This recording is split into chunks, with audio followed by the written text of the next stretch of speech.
First off, hey Percival, Super Puppy, and Michael. I just started, man.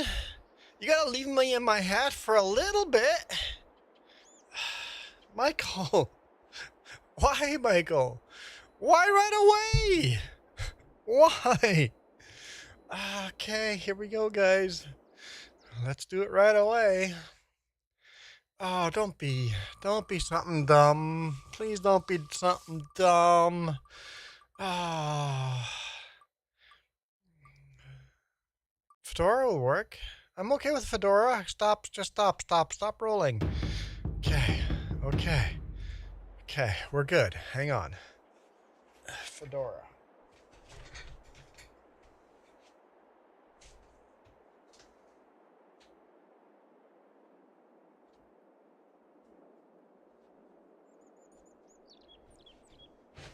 Okay. All right. Super Puppy going go-karting. Nice. Go-karting's always fun. Lots of fun. Anyway, maybe I'll see it a little bit just in case somebody else joins.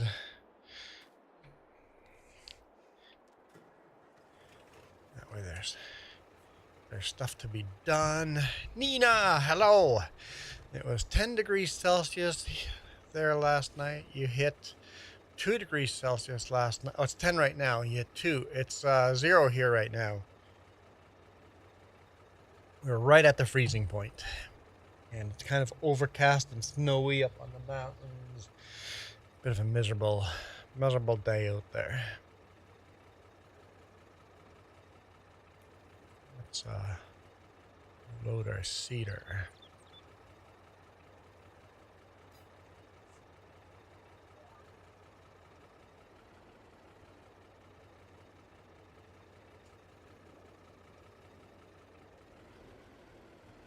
Is that, are we good?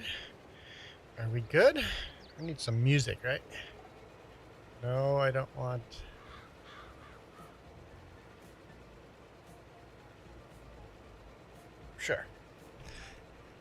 Sure. Reese, hello from South Africa. Nice. We've got Texas in here. We've got New York in here.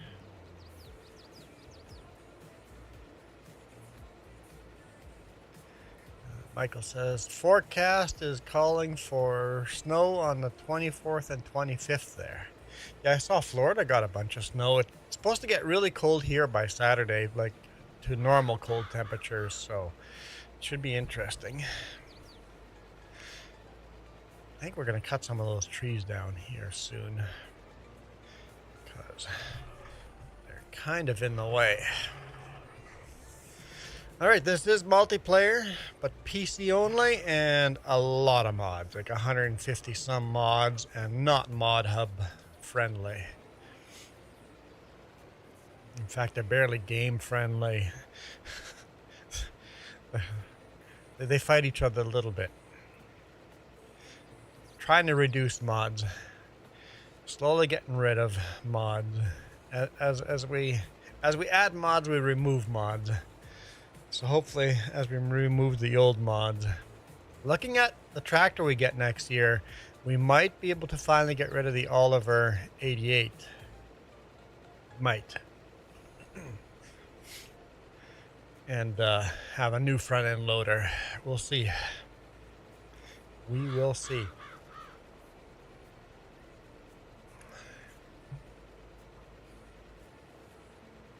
Oliver 88's been a workhorse on this farm for many, many years already.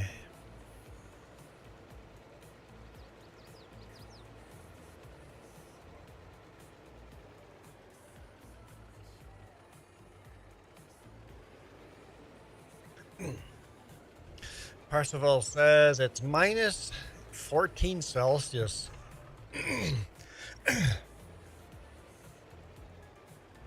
Yeah. You keep that for yourself. Ah, yes. To all our American friends, happy Martin Luther Day. American only holiday.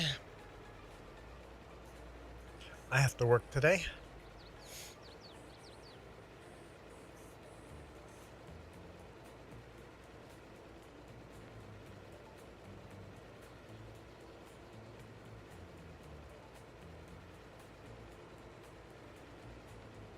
Should be interesting. Got quite a bit I have to do today still. I've been procrastinating.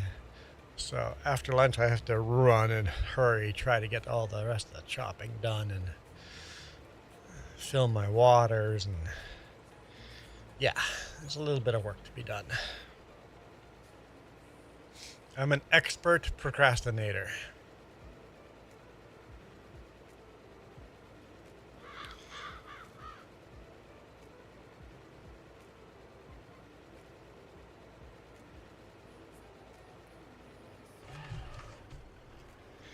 Let's drive around the tree.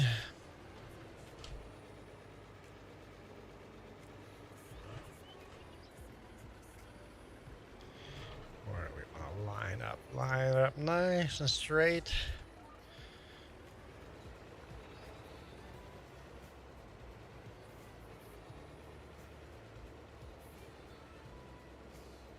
That's working.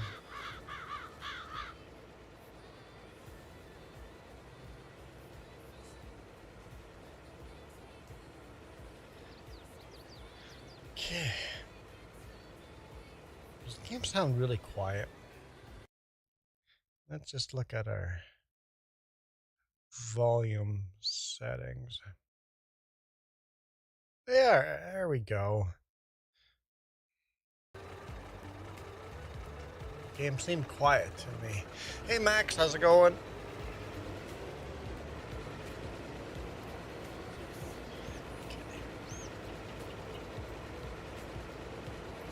Yeah, Michael over here, everybody's at work like normal. Except for me. Because I got home so late on Friday. I got the extra day off. I didn't have to leave for work on Sunday afternoon. I had to leave for work today afternoon. So I get an extra day off. Well, thank you, Max, for the sub. I appreciate it. I guess we appreciate it. We are 3.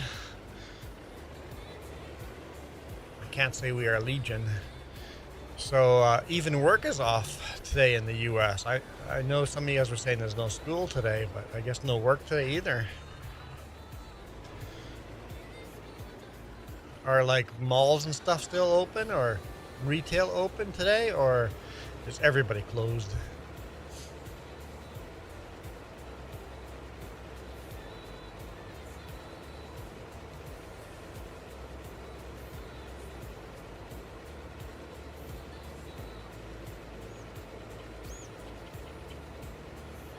This is quite a nice tractor. Too bad it doesn't do well towing equipment. The 3-point hitch works great, just doesn't tow super well.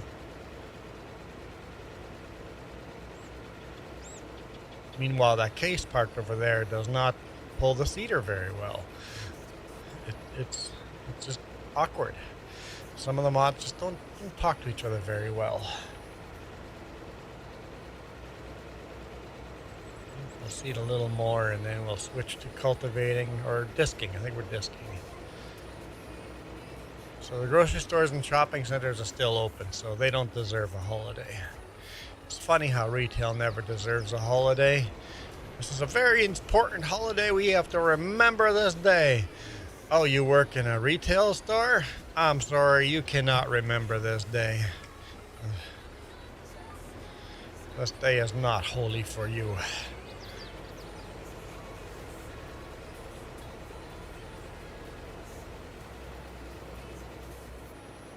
I'll be honest, I'd be fine if we went back to the days of retail centers and stuff being closed on holidays and Sundays. Perfectly fine.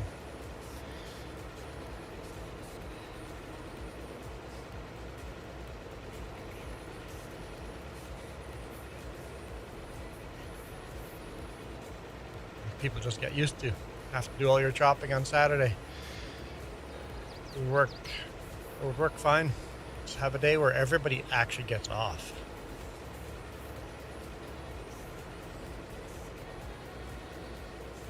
other than emergency services.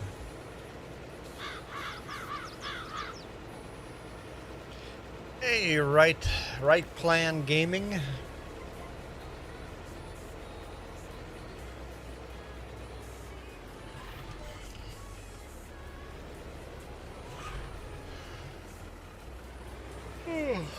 Brandon, hello. I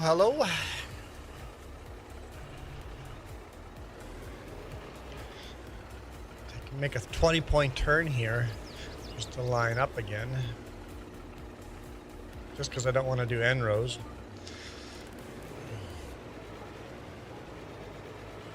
All offices, factories, and banks are closed today in the U.S. Okay. But not retail.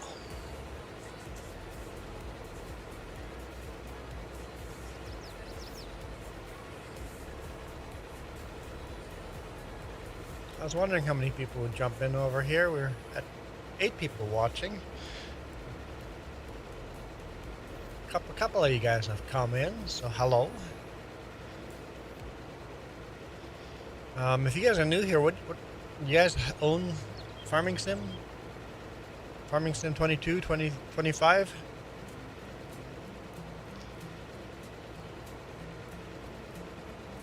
Or what is your first farm sim? If you do own it, well, what was your first farm sim? That's not enough to do the corner. Hey, James.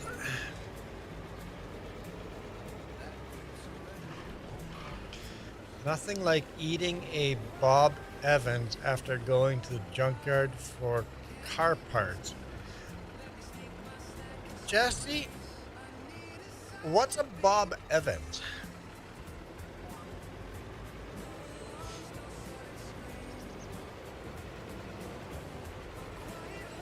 And hello, how's it going, crackhead historian? What's a Bob Evans? Eating at a Bob Evans. It's got to be fast food, right? Hey, Blazer. It's got to be fast food, right? If you guys are new here, remember, you guys control the hat I wear. Bob Evans.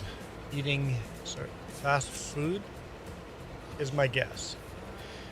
Junk food after being at a junkyard. Huh? Maybe? I've never heard of a Bob Evans.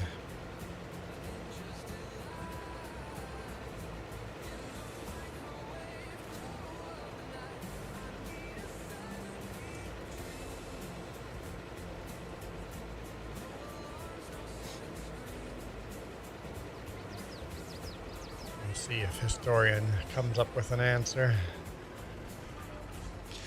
I did change the members ticker down on vertical. The members ticker is down there in the chat box. Horizontal, it's up top. I changed it to whatever your username is because YouTube has switched to username instead of your channel name. So, nope. We got eggs. Huh? So a Bob Evans is a grocery store then? You bought eggs at a Bob Evans? Maybe a grocery store? Maybe that's it? Because nope, we got eggs would make it sound like it's not a fast food joint. Maybe it's a grocery store. Bob Evans restaurant. Okay, so it is a restaurant, but not fast food. So it's like a sit-down restaurant.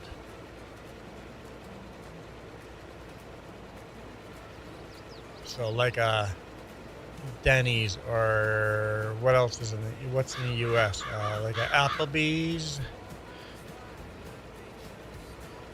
Smitty's.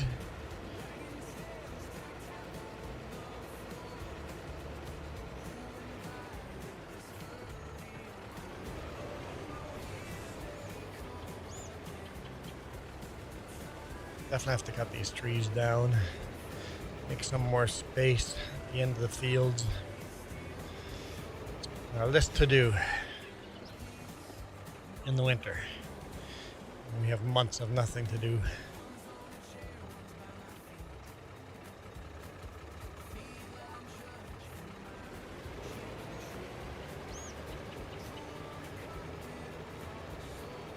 So you had eggs at Bob Evans' restaurant.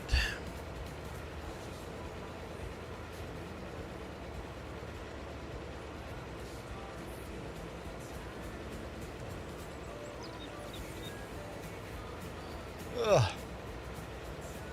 I feel like I have a little bit of a tiny little bit of a headache. Not a real headache, just a little spike in the side. Well, you're waiting for your food. So sit down restaurant then. I'm still waiting for answers. I think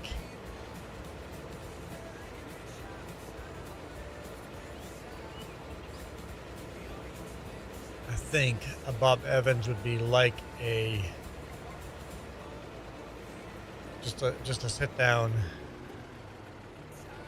family restaurant. Hey Jolie.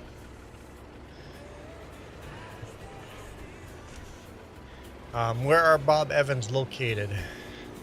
Is that just like an East Coast US thing? Hang on, who's sharing photos on Discord? 1 second.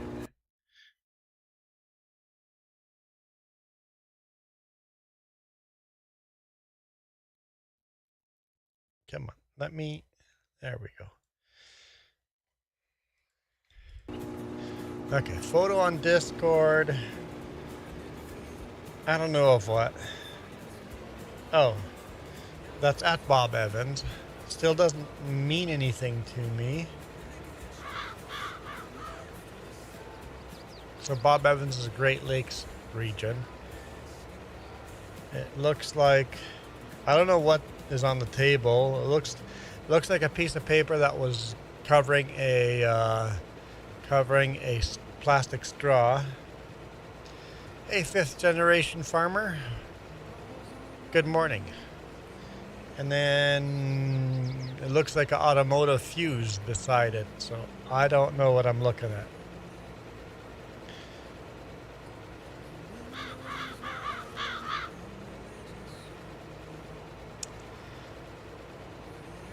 Running low on wheat here. We have some seed parked at the end of the field, so we'll be good. We'll be good. Okay, it's got signs on the side. So looks like a rustic family restaurant.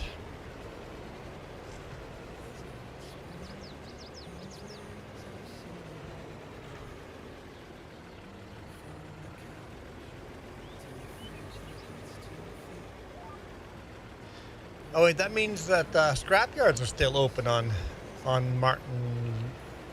What is today? Martin Luther Day? Yeah, something like that.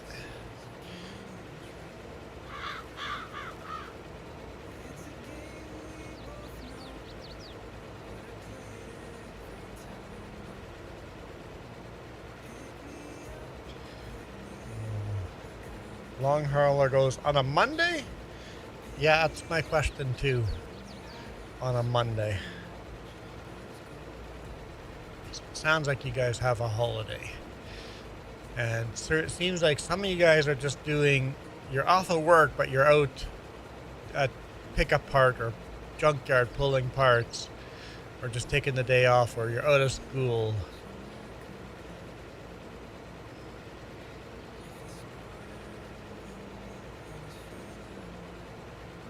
I mean, I did tell everybody I'd be here today on the last 2 streams, but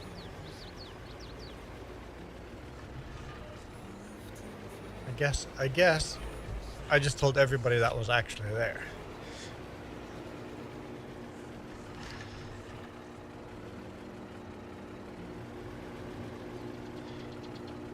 I don't have today off. I have to go to work right after lunch.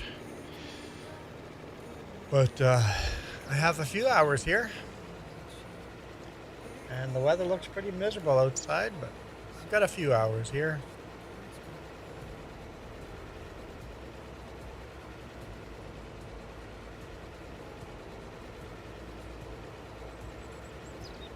If it was nice outside, I would not be live streaming. I would be in the RV working there. Still a lot of work to be done in there before we can move into it.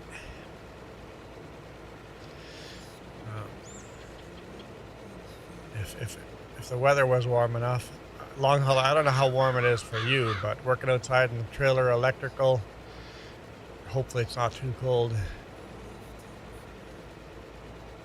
Oh, so, okay, so you got ECM for your Honda Civic. Okay, that's making more sense.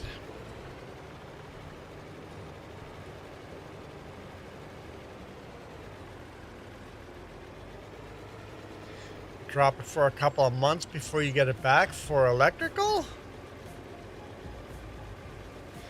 Crazy.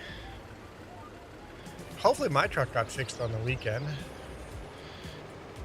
I dropped it off. I don't know if it got moved.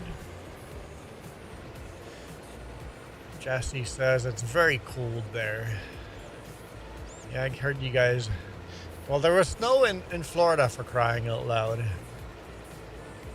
Florida, some parts of Florida have more snow than I have.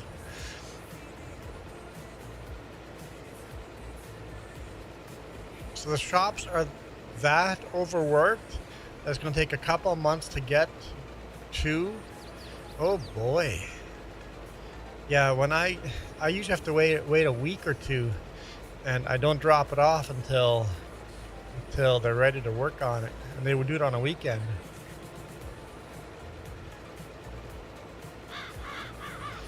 And you also got the windshield washer fluid because it was easy to get to, and yours is getting old, I'm assuming. That's 10%. Maybe we do one more round. Let's see if we do one more round before filling up.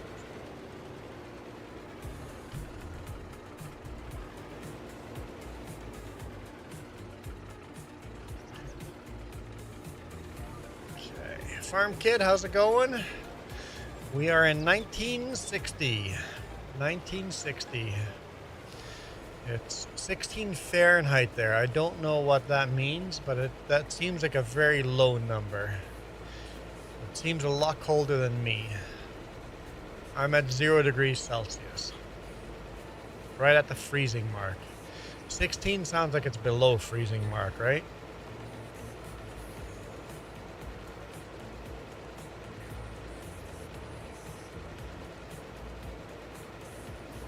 Minus 8 degrees Celsius.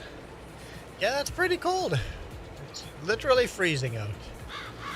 It's quite literally freezing out. Your washer fluid had a leak. Perfect. Might as well replace it.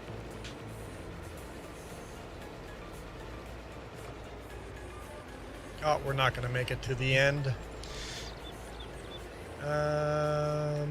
No, you know what, let's just drive back. We're to this end, we'll just drive back and fill it up. 32 Fahrenheit is freezing.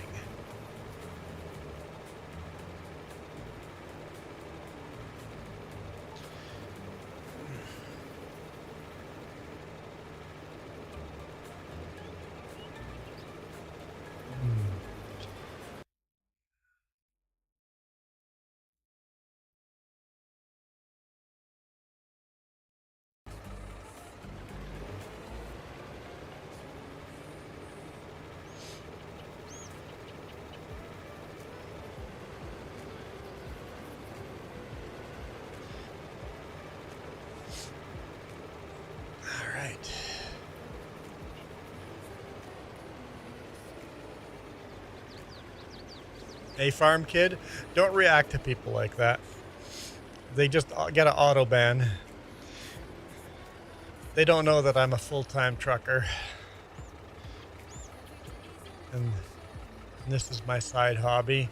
So whenever you have people like that drop in, I don't even mention to people that I banned them. Just ignore them. They get banned because what they want is a reaction, right? And by responding to them, you're giving them that reaction. They get banned and ignored very, very, very quickly. Just insta-ban. Because that's what they want, right?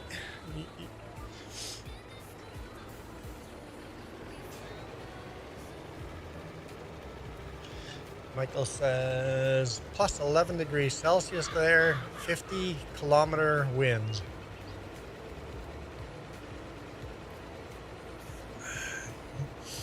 Long hauler knows how to get a reaction out of me.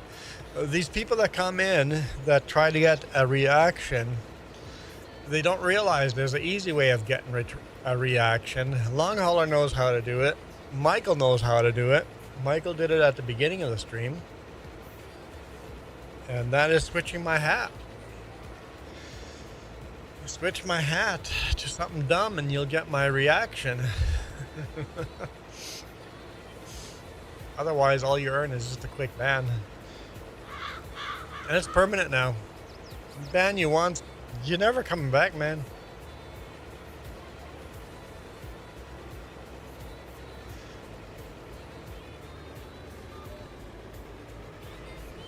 And long hauler, we're going to cut some of these trees down at the end of this field this winter in game.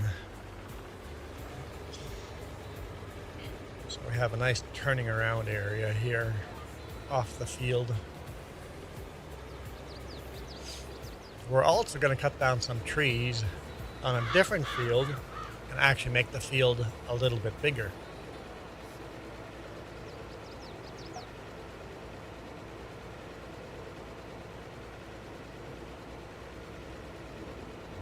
I think we've listened through the Navi playlist. Yep, long hauler just like you requested. We're in 1960. I just said that a little bit ago.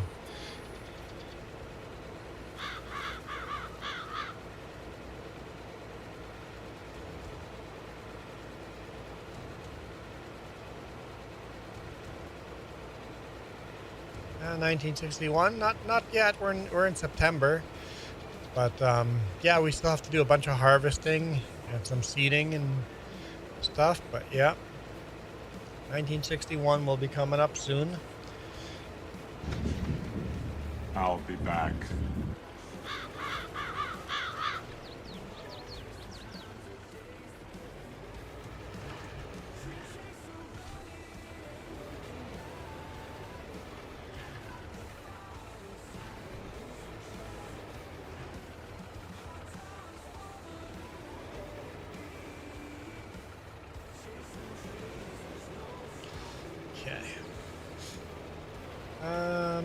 Maybe do one more pass and then I'll jump into the disker and start running the disker.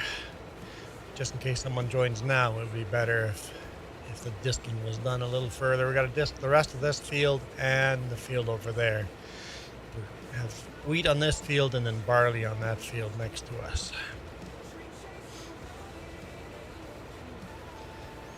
The long hauler says OMG. Yes, my child, how can I help you?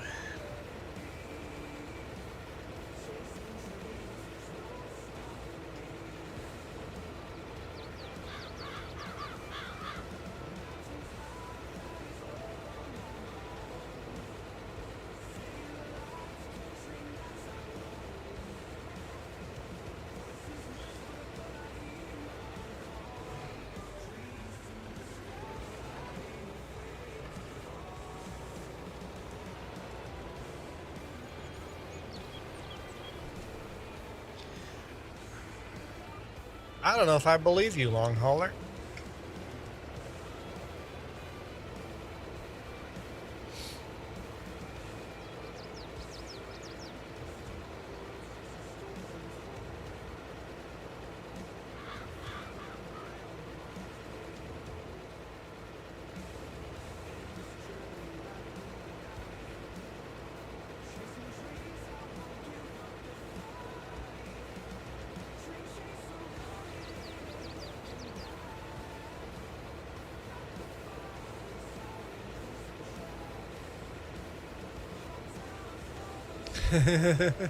Don't believe me? I said, I don't know if I do.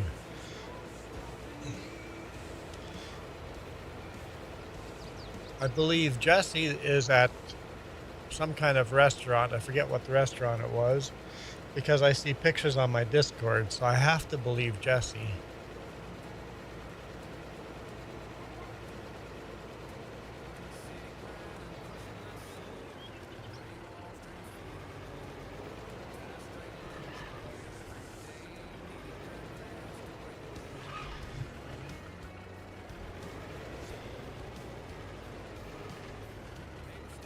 Okay, let's jump into that case.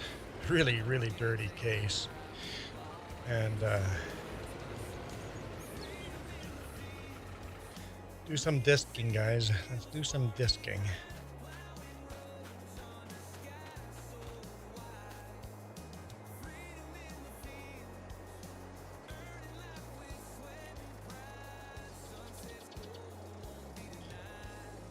Disker.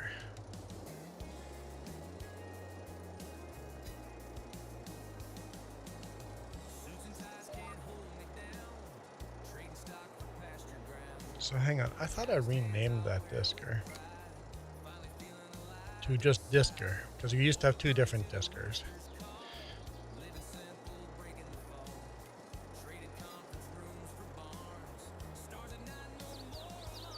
Come on, come on, you can do this.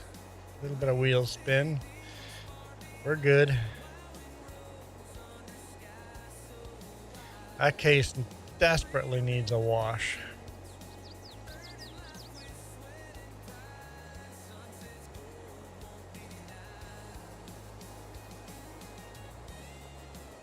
Yesterday we had a kid join in FS22 that in the middle of harvesting a field wanted to drive the harvester to a pressure washer just to clean it.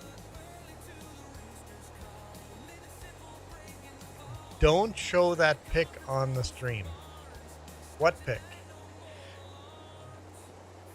I don't see anything in the photo and link sharing file that I have open.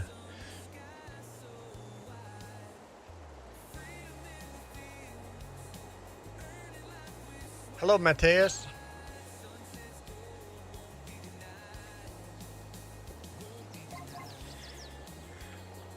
Yep.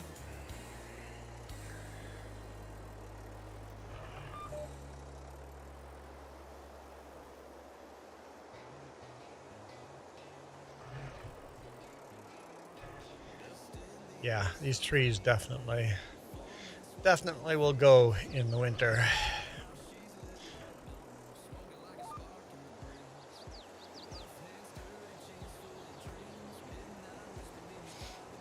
We have a winter job this year.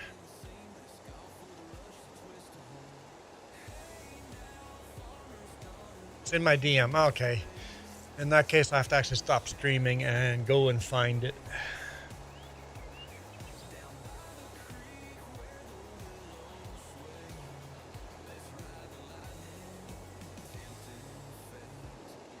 Man, this tractor is dirty. I mean, I don't have to stop streaming, but I have to stop working on the farm.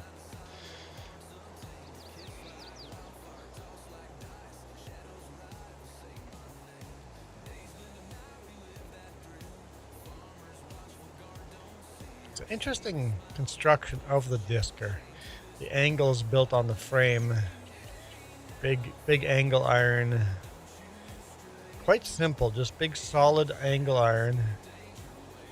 Welded together. Definitely a sturdy Disker.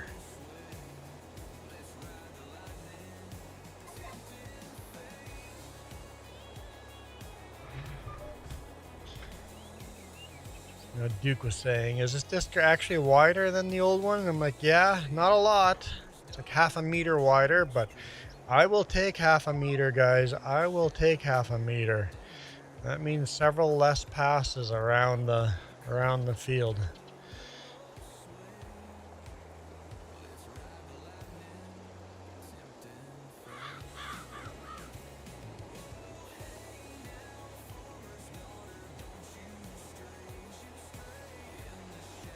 The three-point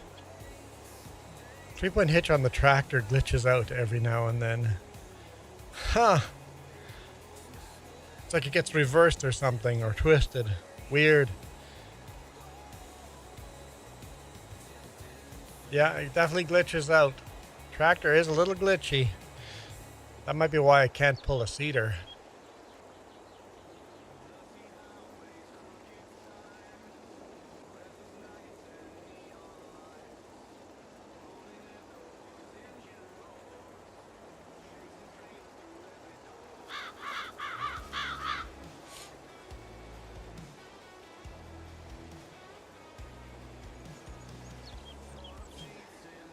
There's people fishing on the lake.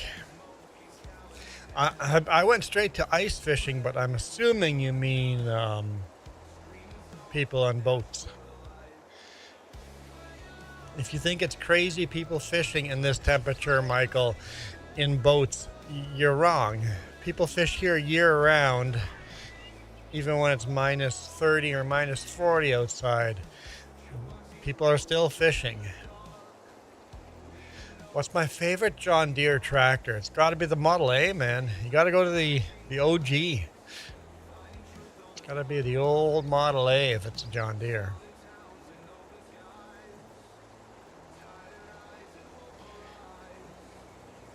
Long how it goes. Anyways.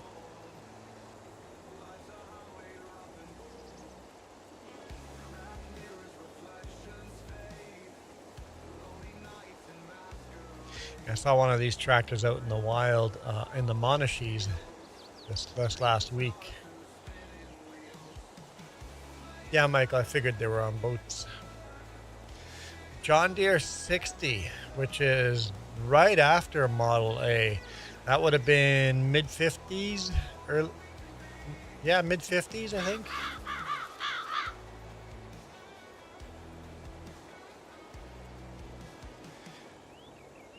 Maybe early 50s, maybe 53-ish.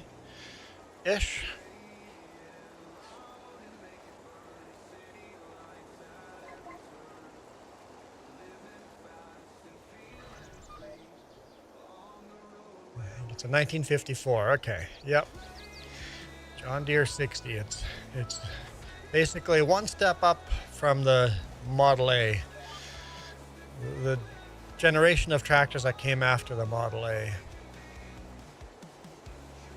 John Deere 90 and 60 are pretty much the same tractor. They're just different horsepower. I think they came out at the same time.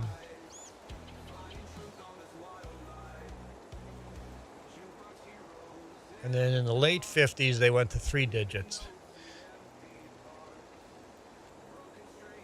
I see Bob Ross. You're done eating already?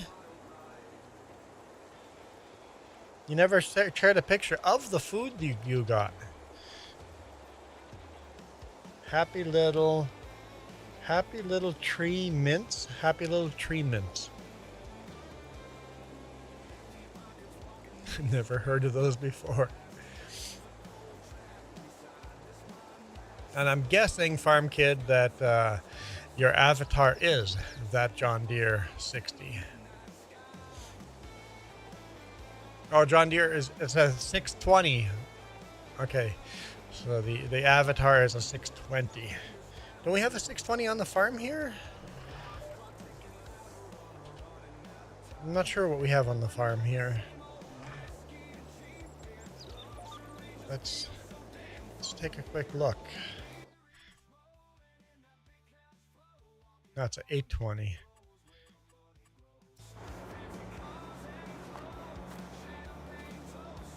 It's an 820, and then we also have a newer 830. But do we still have those in our menu?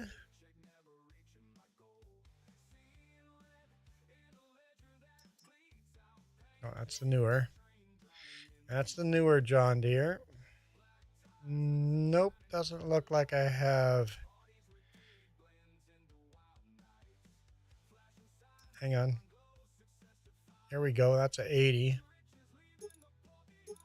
So I believe the 80 was the the more like the orchard tractor, the lower profile, and I believe the 60 is the taller profile, right?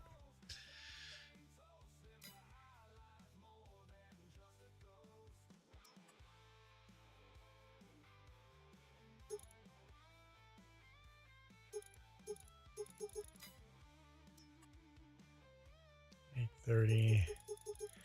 Yeah, I don't have the mods anymore for the older tractors because we're trying to get rid of the mods on tractors we don't use anymore.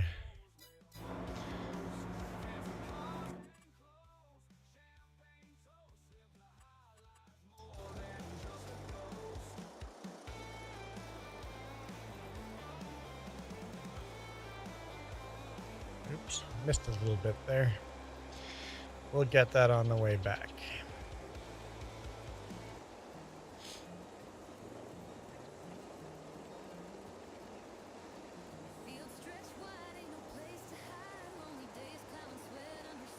Nice tractor. Mod's a bit buggy, but it's a nice tractor.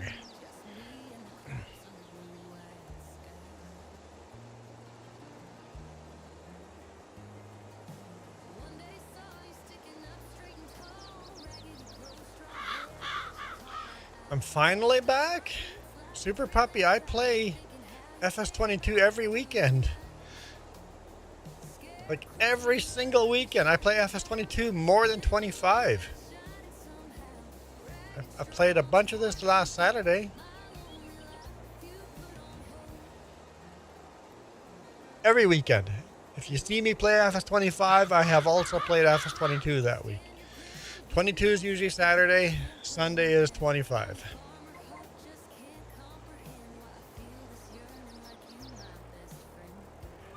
So if you want to see more old school like this, Christian, thanks for the sub. If you want to see more old school farming like this, make sure you join us on Saturday mornings. Michael, I play it more than 52 times a year. Like today would definitely count as more.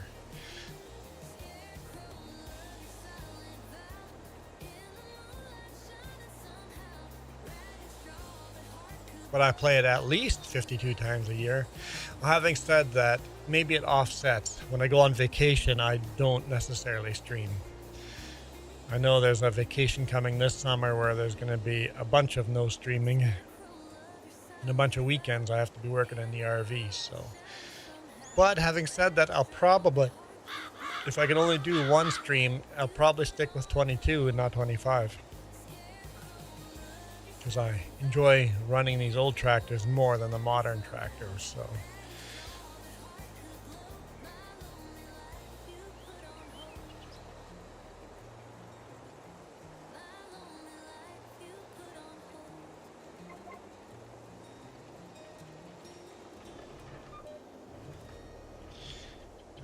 Let's get that little bit that I missed.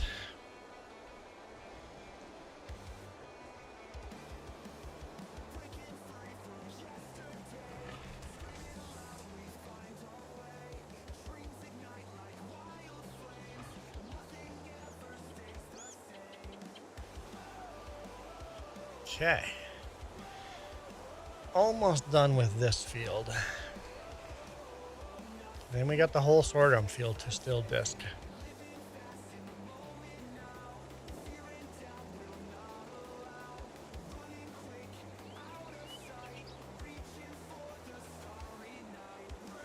Interesting thing about this tractor is the black wheel. Oh. I'm not driving straight anymore. There's some kind of texture mix up with that one wheel. Doesn't get dirty and it's turned black instead of red. I'll show you what it's supposed to look like on the other side.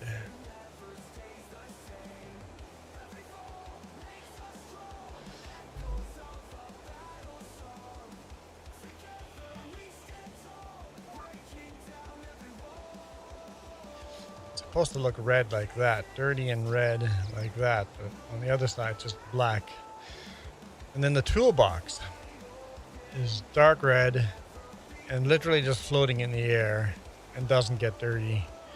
So I'm going to actually remove the toolbox. That'll fix that part of it. That's an option you can add when I'm repairing it. So I'll remove the toolbox. Can't do anything about that black texture on the one wheel. I guess I could repaint the tractor and that might fix it.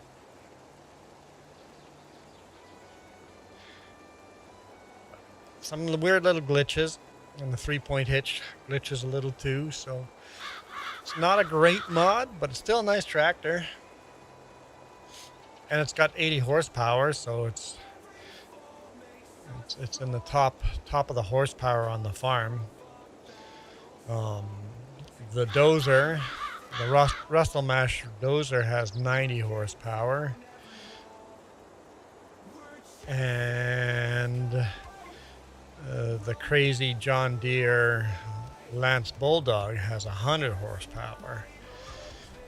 Other than that, just this case and the International, Farmall International are at 80 horsepower.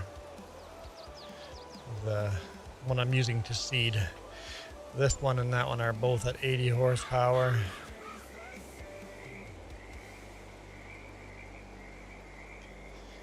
Everything else is way lower, like in the 40s, 40 horsepower. Some of them still have jobs they can do, but as we get bigger equipment, we need the more horses.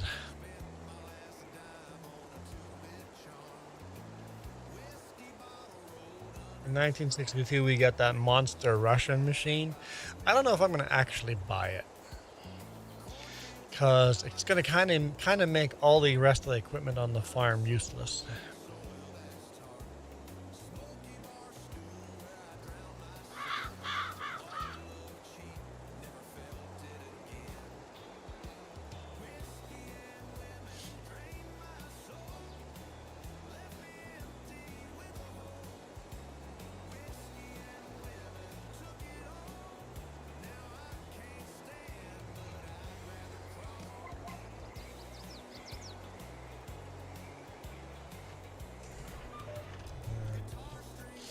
Michael says, we might be getting snow coming weekend.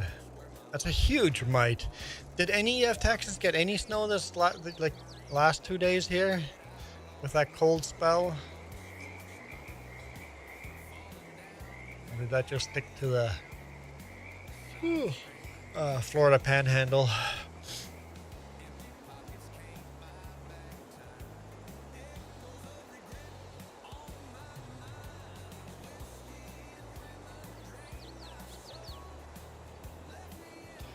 Puppy says, I was shivering before I got into the building.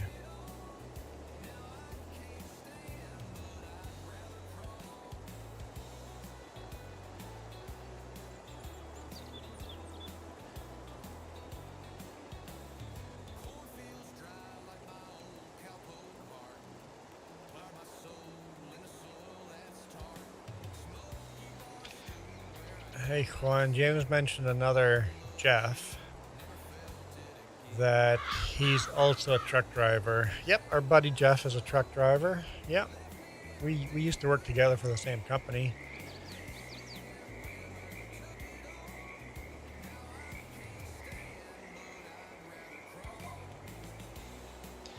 Don't talk to him much these days. He's kind of running out of our circles.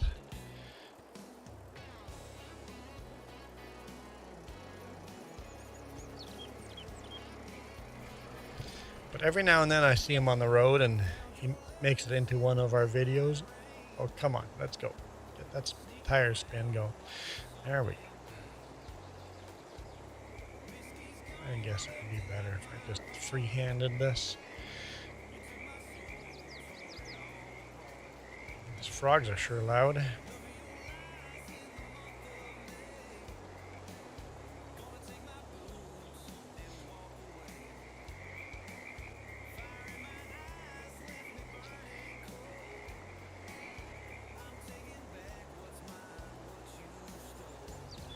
Oh, are you Jeff? I can't remember your guys' real names. But yeah. Jeff, Super B, Flat Deck, Trucker, runs all over British Columbia, Alberta.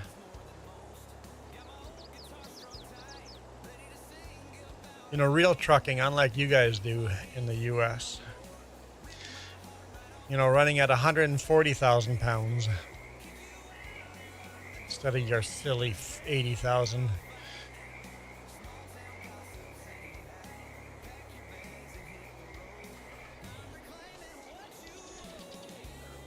Apparently, Puppy says, Michael, we never get snow.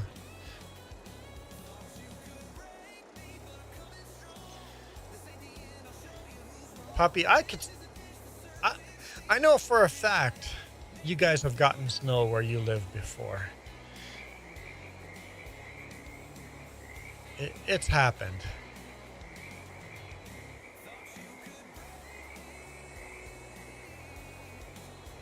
It's probably a very, very rare occurrence, but it does happen.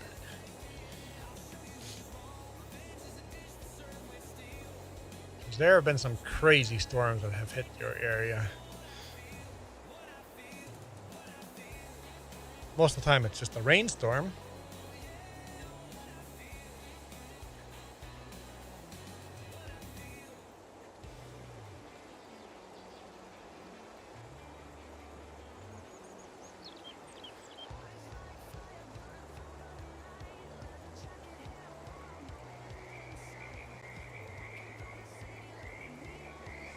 You guys get snow, but you guys never get snow. Yep, I get it.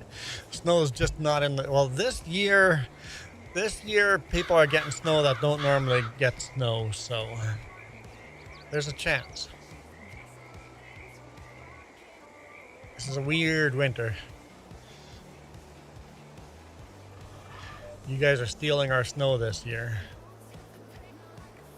Although it sounds like we might be getting a bunch of snow this week. We'll see. We'll see. Might make for some interesting days. I'm okay not having interesting days. All right, enjoy your go-karting.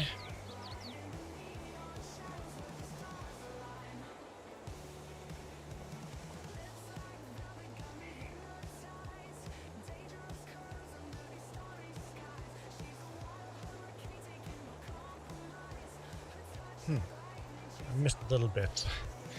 I may have set this cultivator a little too wide.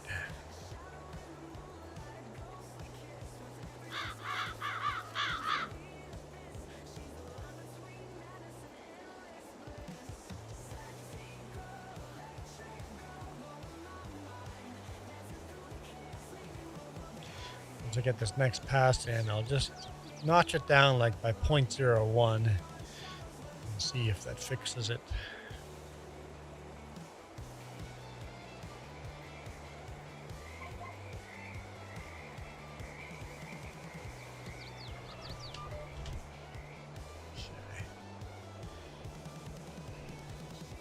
Last pass on this field.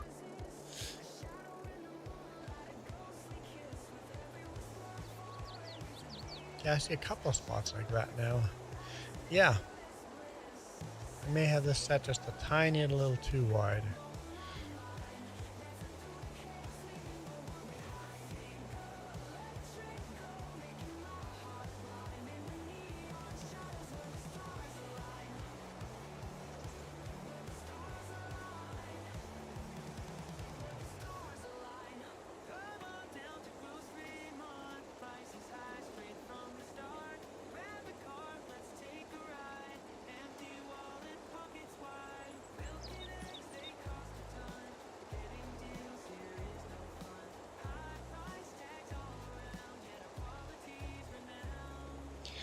Are those spots? Maybe I did. Maybe there just wasn't seed there. Maybe nothing was planted there. Maybe that's it. It looks like it's been, yeah, I think we might be fine.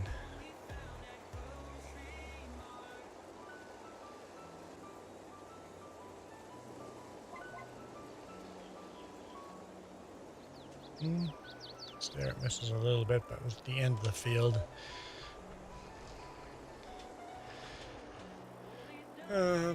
Juan, what was breakfast today? Just Pop-Tarts again? Just something simple. Let's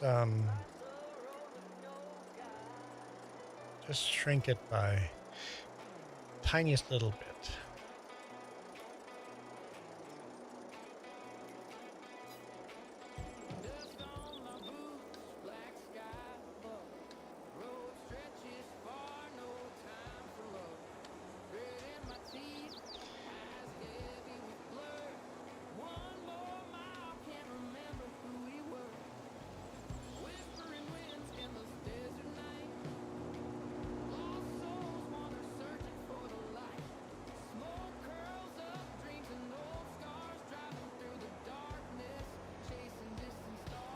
Okay.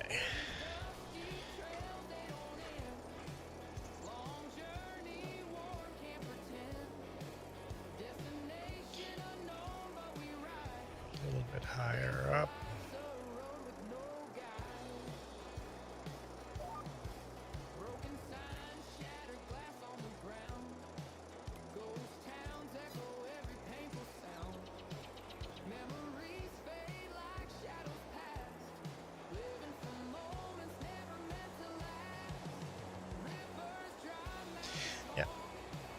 Sorghum over here always leaves huge stems, right? Because you have your combine cutters set so high up.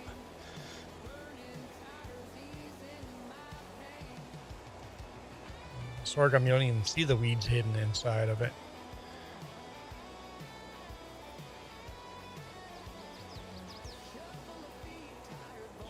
We'll do a bit of this, and then we'll go back to seeding. Just do a couple of rounds here.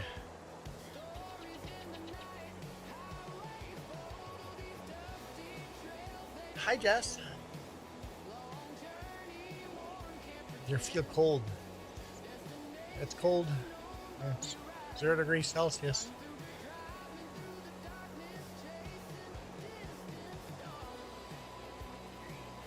It's cold enough that you just drive, yeah. Michael says, hi, Jess. Jess says, hi, Michael. Truck should be rolling same as last time, 4 o'clock. I have to do shopping at 2 different stores and water. So as soon as lunch is done, I want lunch noonish. And then as soon as lunch is done, I have to go shopping and then get ready to go.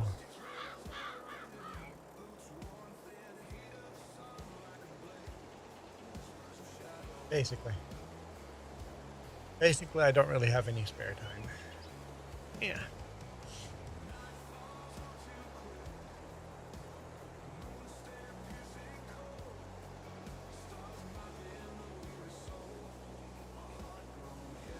That width confuses me. Did I do something?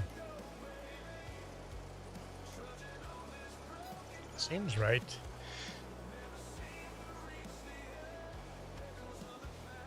Is that 2 passes? That might be 8 meters between, right? Feels like it isn't, but. Or is it only 4 meters in between?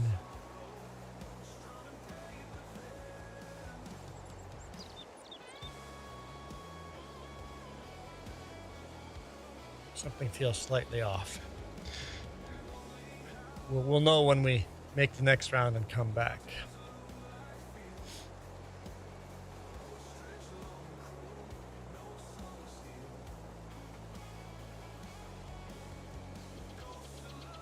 Nice thing is the neighboring field just got disc too, so I can just do a U-turn right on that field.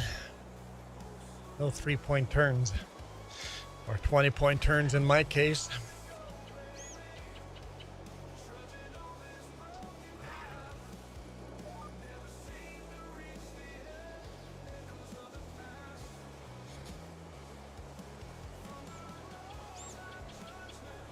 Maybe it's just the sorghum texture that's doing that, making it feel like it's 1.5 passes in the center.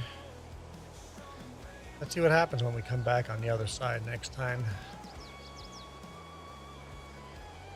Am I doing every third row or every other row? I feel like the game's playing an optical illusion on me.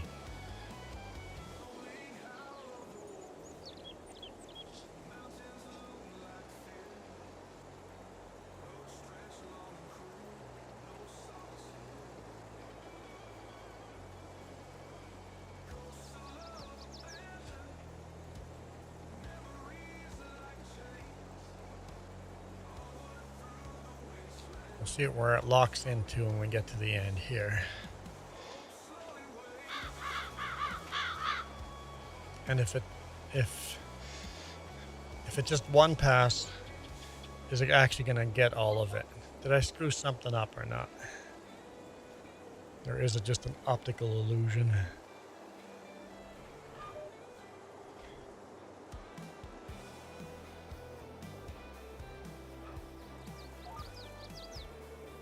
Right down the center. Definitely missing though. I screwed something up. That's too wide. I swear I shrunk this and not made it bigger.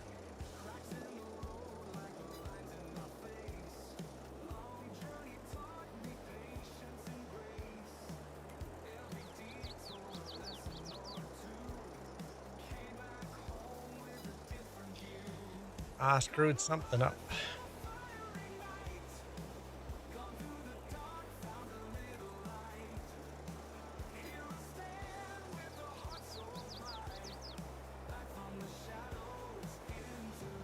We'll see if that does it.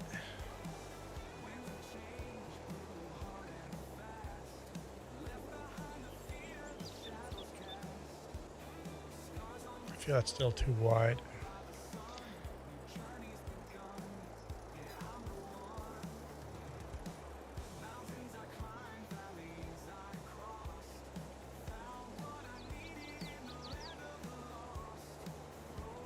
Seems better, right?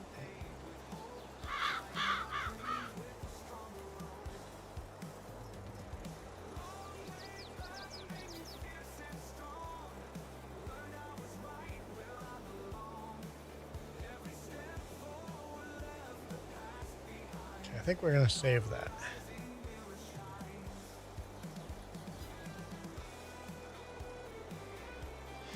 Then I have to fix the mess up.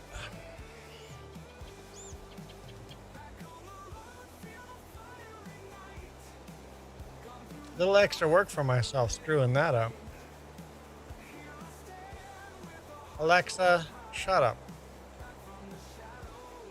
I wasn't talking to her.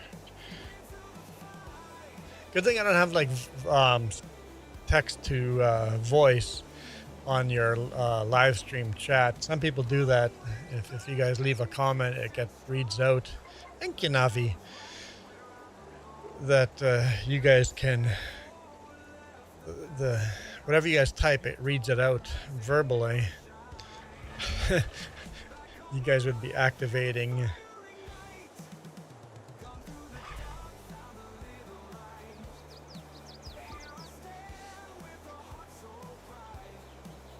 the AI assistant thing all the time, wouldn't you? I swear it feels like the same width, man. I swear it feels the same. Text to speech, yep.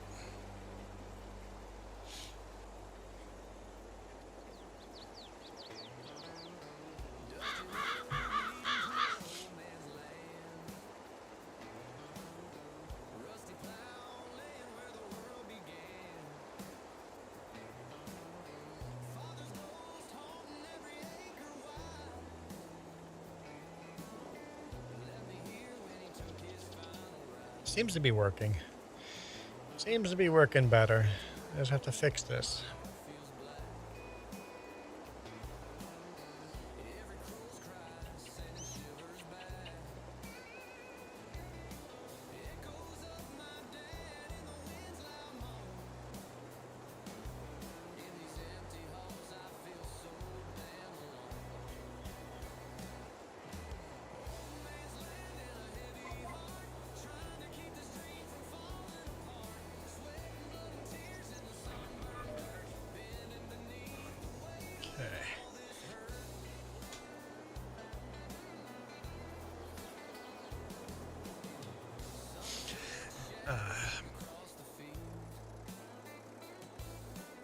That's something to do if I've got a community based on positivity.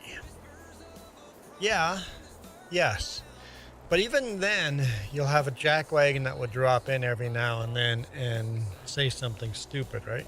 Text to speech. But I could see it being fun. I could see it being a lot of fun.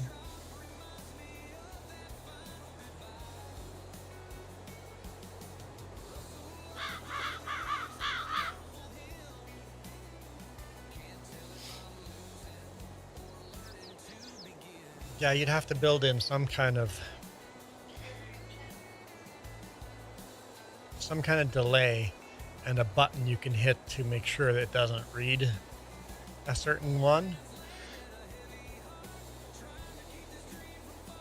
Have a delay built in that you can read the comment, and then you have enough time to hit a button to make sure you mute that comment just in case. Hello, Johan. Oh yeah, that's true.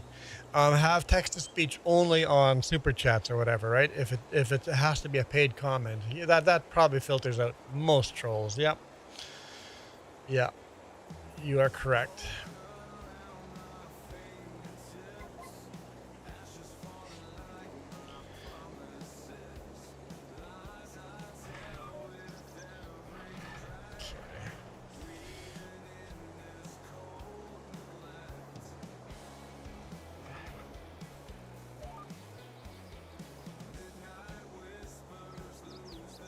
Okay, do that little strip there and then it should be fixed. And we can get back to normal line. We'll come back to this end of the field and then we'll switch over to the seeder. Do some seeding. Or some rolling. Do some rolling first.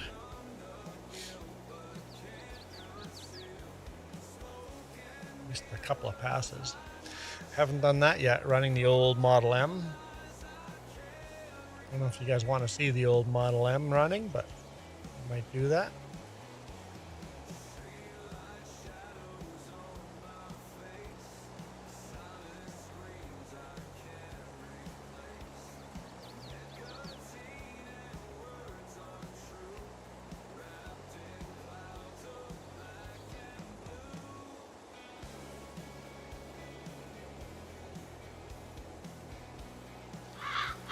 All right, Nina, thank you so much. By the way, I really enjoyed your newest video.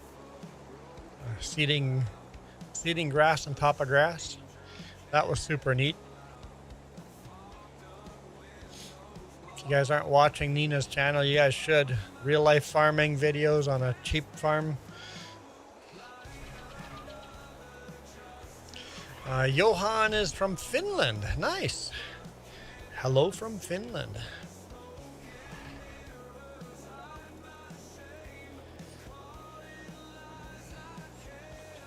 Okay, Johan, seriously, Johan, this one's for you. No need to repeat yourself, hoser. I heard you just fine the first time, eh? There's a bit of a delay. You got to give it a little bit of time for me to read the comment. It might take a minute or two. Nina says, oh, thanks. The sheep have eaten that grass already. Nice. What's that, Jess?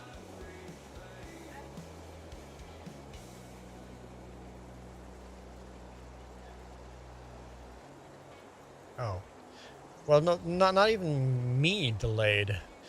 It's just YouTube. By the time I say something here, it goes across the whole world, and you see or you hear what I said, and then you leave a comment, and then for that comment to come back to me, takes a whole 5-6 seconds, and then I have to respond to that comment, and that takes a couple more legs to get all the way to it. It's just a huge lag in between.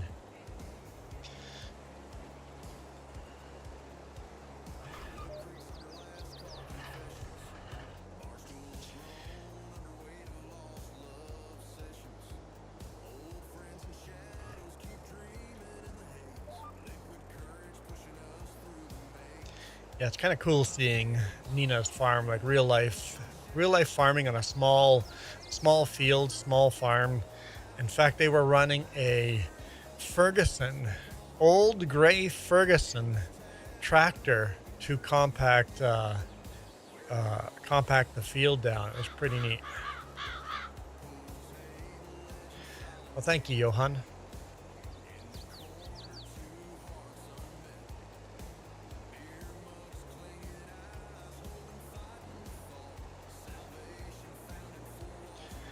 And I do like one thing about the new way YouTube has done the comments, that it's using your username and not your channel name. It's so much easier to find people's channels now. If it says at Nina MHF, you just punch in at Nina MHF and boom, there's that channel. It used to be so hard finding people's channels, but now with the way YouTube is now doing it, so much better. You just guys have to edit your usernames though. Let's put some capital letters in there. So that with the username there's no spaces, right? So put in some capital letters. Capitalize the first letter of each word of your name so that we can read your name. Sometimes with unique names, it's kind of hard to know where one name starts and another one ends. It's like a mini puzzle you have to play.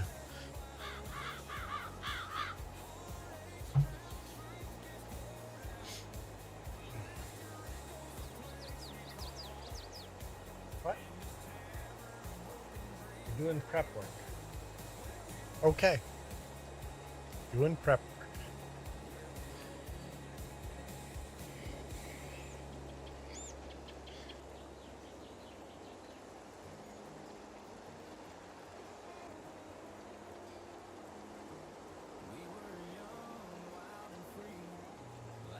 Yeah, that was my thought too. What?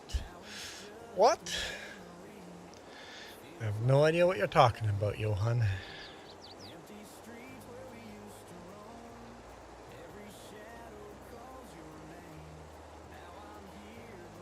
Alright.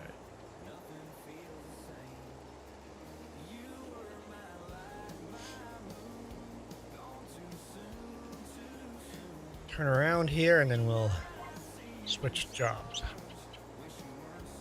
We're gonna seed barley on this field.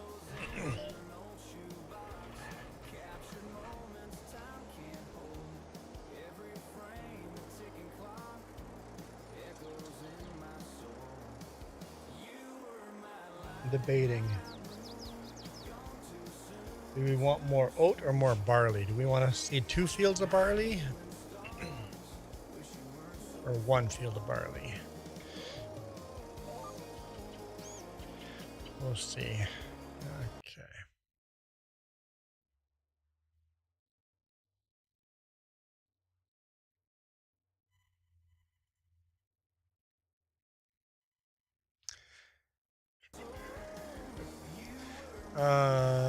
You speak Swedish and Finnish and English, obviously. At least you type English. Did I leave the engine running? No, it's off. Okay. We're good.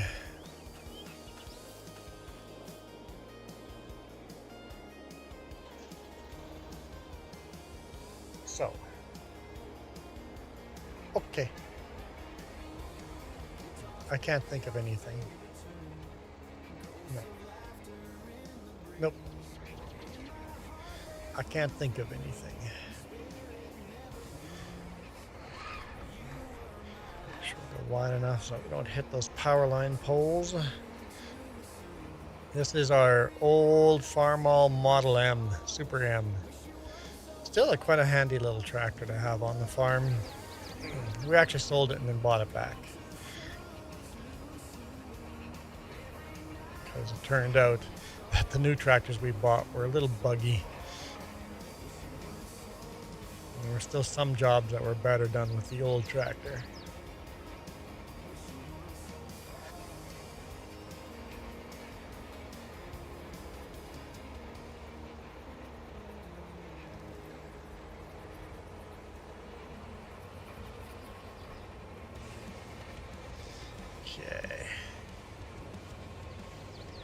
looks like there's like 12 of you guys watching. Awesome sauce. I don't know where I left that. Because I swear I put it aside and put it in my backpack, and yeah. I don't know. Your phone says it is 12 Fahrenheit now. Don't know what that means, but it seems cold.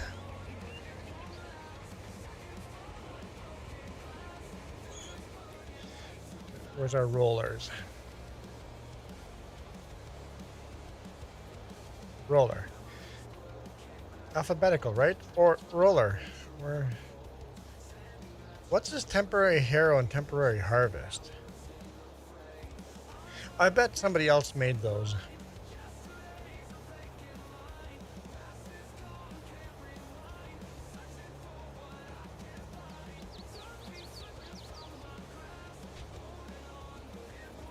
Because harrow is up here. Temporary harrow. I'm going to delete these. I think somebody else made these. Okay.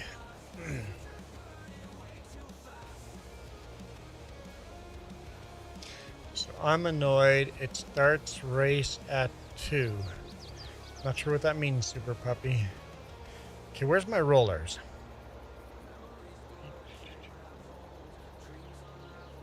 Manure, planter, plow, harvester. Roller, right there. I don't know why I couldn't.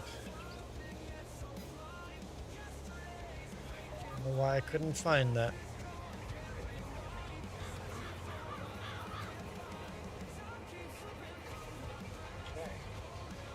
Now we're cooking.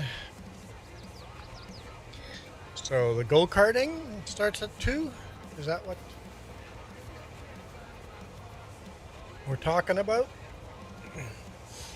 So you still have to wait another hour? Hey Joey, how's it going? John, do I speak Swedish? No. Ich kann ein klein bisschen Deutsch sprechen.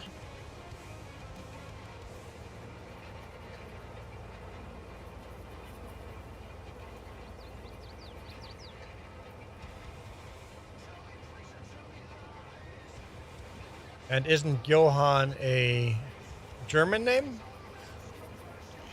At least Germanic. I think. I could be wrong. I don't know where my own name comes from, because Johann is John.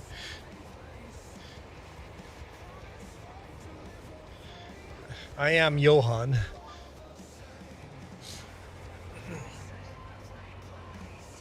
In a different language, I am a Johann.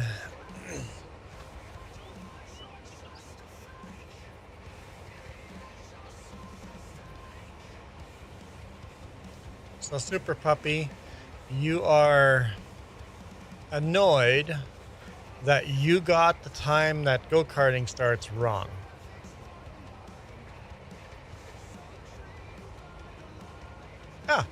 The video today morning on the main channel. What was today's video?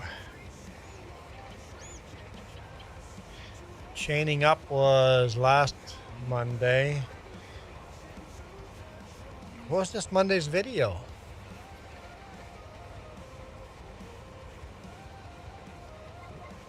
I'm drawing a blank what today this Monday's video was. Michael's back. I know you had left. To be honest, I didn't know.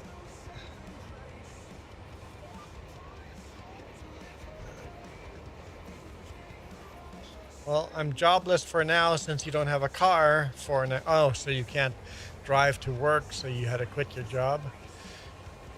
So, Super Puppy, it's in 2 hours. You're annoyed that you got the time wrong. You have to wait for 2 hours. Hang on. Video today morning. I'm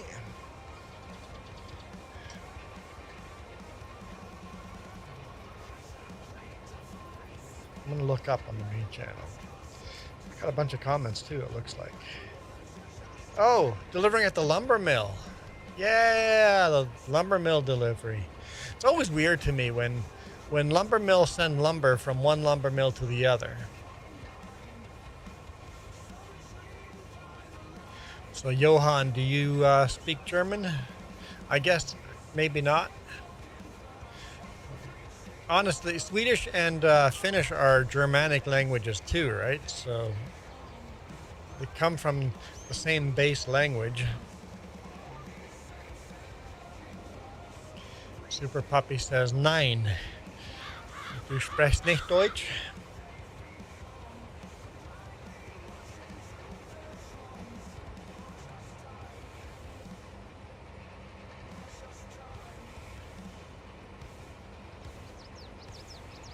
Somebody just crashed outside. Oh, McDonald's fired you because you couldn't show up for your shift. Well, fair enough. If you can't show up, then you can't work for. You can't work there if you can't show up. That was slippery. That was a slippery, slippery day. Like I almost got stuck on the yard.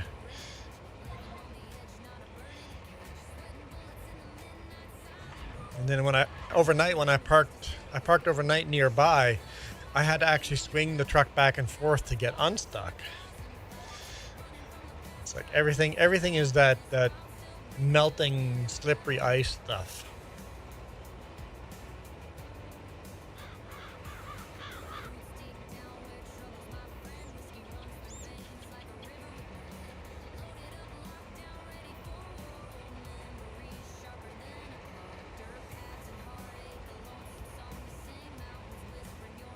Yep, forklifts are spinning and sliding around all over too. Yep. Yeah. Tricky to unload a truck when you keep spinning your tires.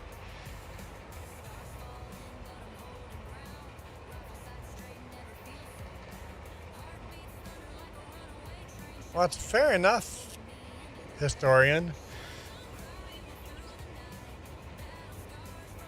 Like, if you literally can't show up for work, I don't know, if I had been you, I would have quit. It would have been the better choice. Of course, hindsight's 50-50. If you know you can't show up for work, they are going to fire you. That's just what's going to happen.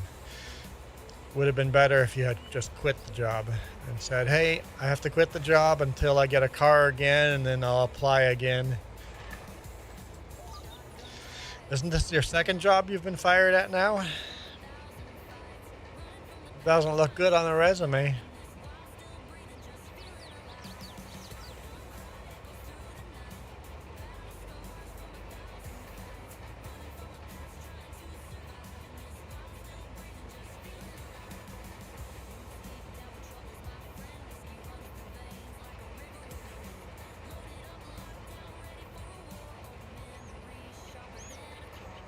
So the key to this is you've learned some lessons.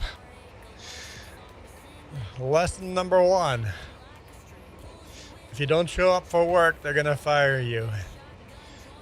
Lesson number 2. If you crash your car, you can't show up for work. So maybe less aggressive driving. Slow it down. Drive like an old person. There's a reason old people drive the way they do. They've experienced what aggressive driving is like. Ah, oh, come on.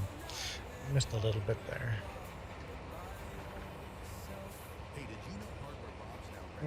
Right. We haven't seeded that yet.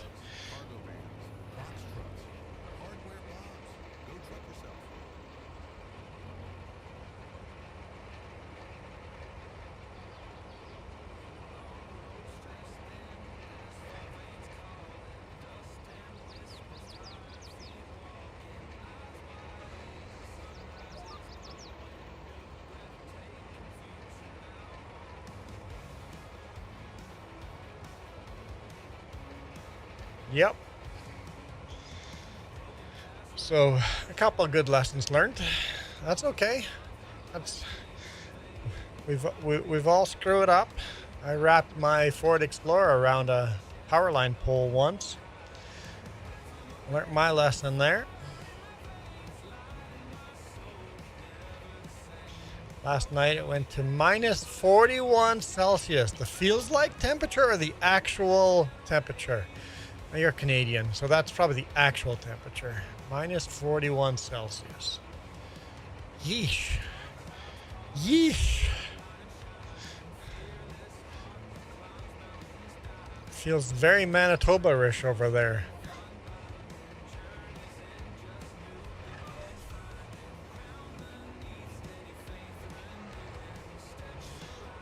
Yeah, for a second, I forgot that Canadians don't lie about that. Canadians actually say, this is the temperature I had. And then if it's the, oh, by the way, with the wind chill, it was this.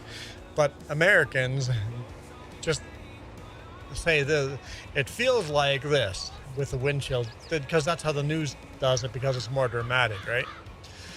So Americans always lie about the temperatures. When American says it's this temperature, 99% of the time, it's the feels like temperature.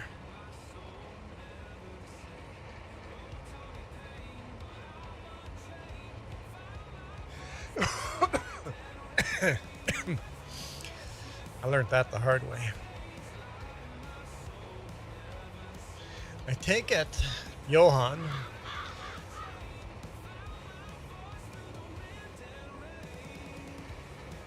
you've left us. It's always my favorite. When somebody comes in and says, love your content's the best, I'm like, guaranteed that person's gone in 5 minutes. I'm like, I don't even react to that comment anymore because I'm like, yep, you're just blowing smoke up my arse. You won't be here in 5 minutes. If I was the best, you'd still be here in 5 minutes.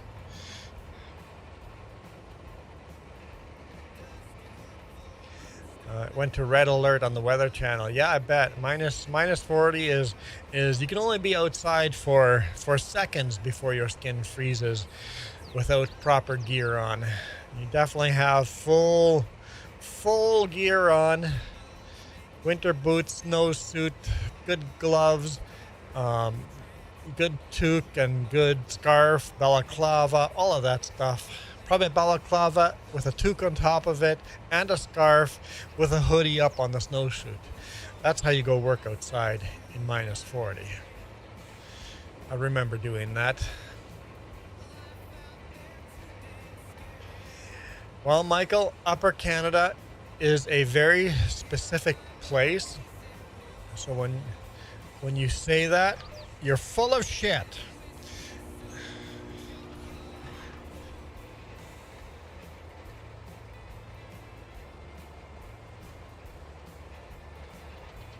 Because there's a place called Upper Canada and Lower Canada, and they're both in Ontario.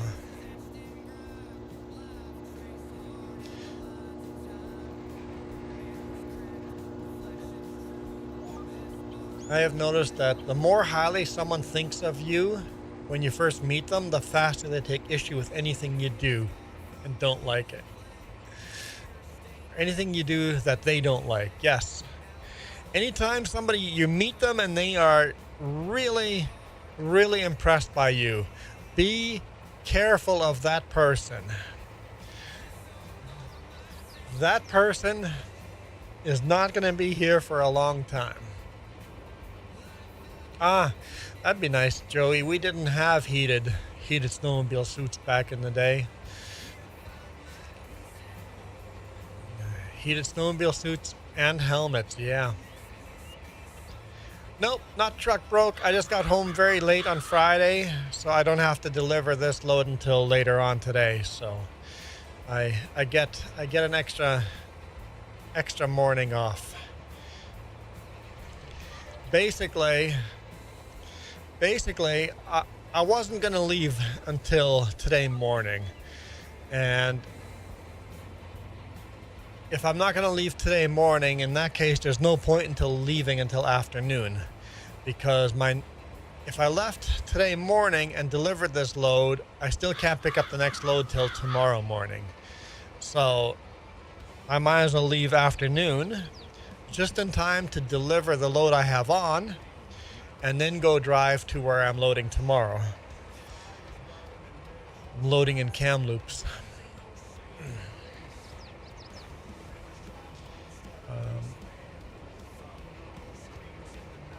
So James goes, people who take time to warm up to you actually like you for who you are and not who they assumed you were. Yes. Yes. That is very true. Very, very true. That you'll find out in here. If somebody comes in here just hardcore, somebody coming in here donating a lot of money and joining every stream and just being involved with everything we do, like immediately, that is very temporary. That is very temporary. In fact, one of them said that they wanted their money back for what they had given us. It's like, screw you. Duke says, hey, today's not Saturday. Why aren't you playing FS25? Nice, Duke. Nice. Duke, I told you I was going to be here on Monday. I told you. And you even responded and said, nice.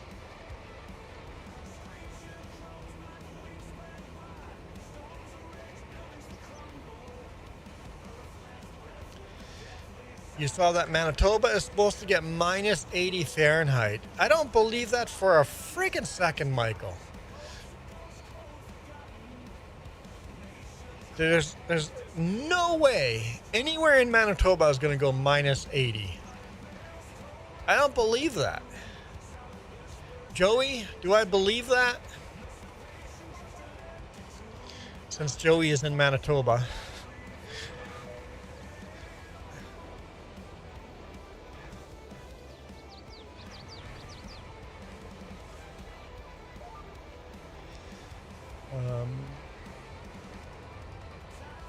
Juan, take my word with a grain of salt. Yeah, no kidding. And Joey goes, no. See? I just don't believe that. Duke, you're outside plowing snow, thawing the ice out of your beard now. Yeah, it's 0 degrees Celsius here, overcast, but no snow on the ground. Like none.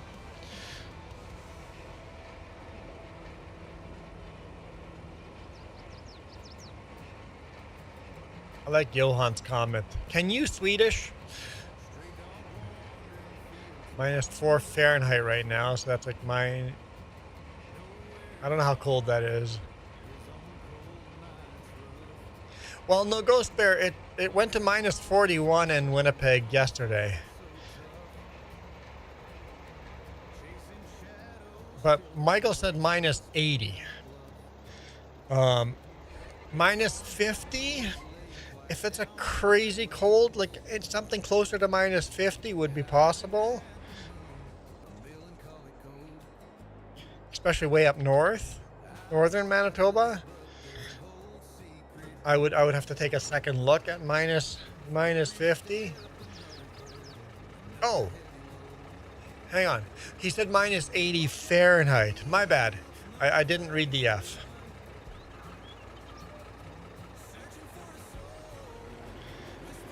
Good call. Good catch there, Ghost Bear. So yeah, minus 60 Celsius. Don't believe that. If someone said, oh, you know what it is? It's the feels like. It's the American feels like thing again. I bet you minus northern Manitoba. Let's say that they forecasted minus 45 Celsius. Crazy cold with a crazy wind moving in. Maybe the wind chill would feel like minus 60. Michael could be getting caught up in the feels like U.S. bullcrap news. Because in the U.S., their citizens are lied to by the news like all the time. I mean, so are we, but I don't listen to the news, so. Duke says minus 4 Fahrenheit is minus 20 Celsius. And talking minus 20 Celsius by Friday. Yeah, they're talking about it's going to get pretty darn cold here. We're going to be at -4 by Saturday. It's going to be pretty cold. We're hunkering down. It's going to be -4 Celsius.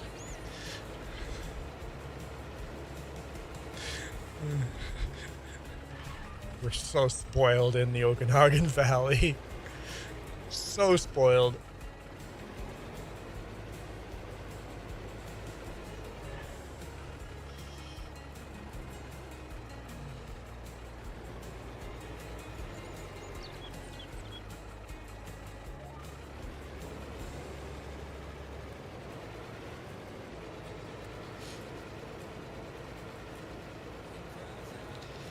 Yeah, Michael. Knock off the feels like temperature. It's not the real temperature. Only Americans do that. Yeah, James. American newscasts always just state the feels like as the actual temperature. So, because it's more dramatic, right? And because of that, Americans get very, very misinformed.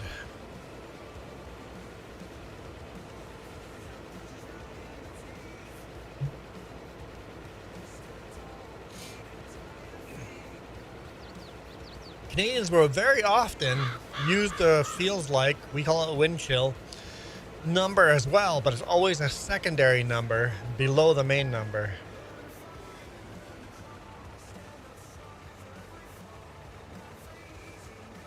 Hold on.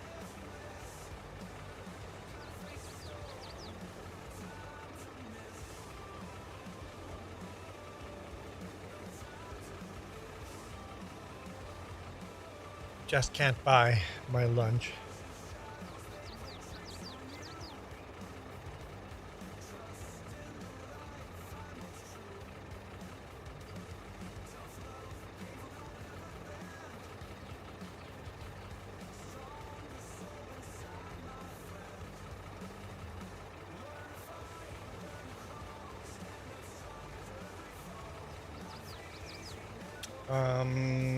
Making a request.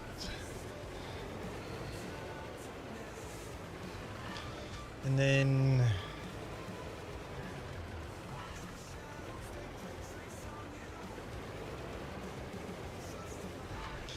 what else I'm going to eat for lunch? I could just ask for bologna. They don't have the sausage I want for lunches.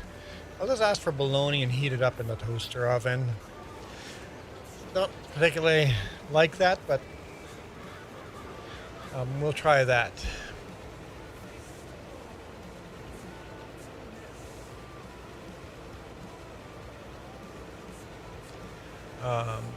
Makes so much sense as I have $100 but feels like I have $200. Hey, Iron Thunder.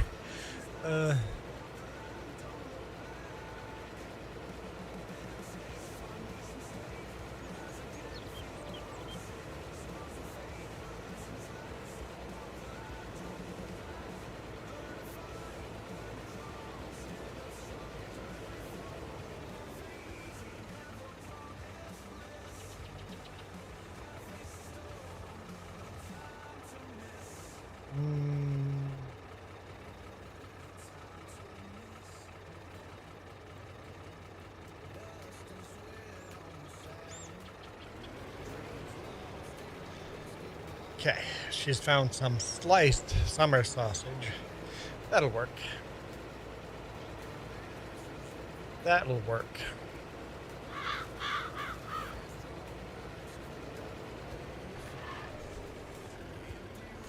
I guess I never answered the question. Can you Swedish? I guess my answer is no, I cannot Swedish.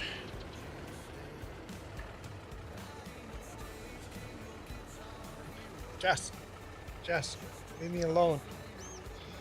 Oh, she just says sounds good. Okay.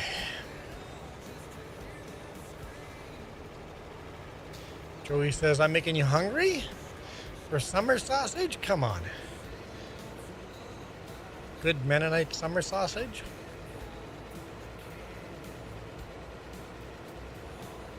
Honestly, I'm getting hungry myself now. Great.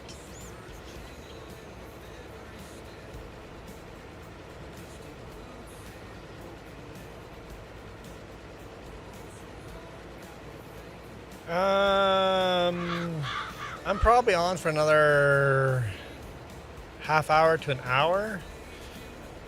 Look, close to an hour.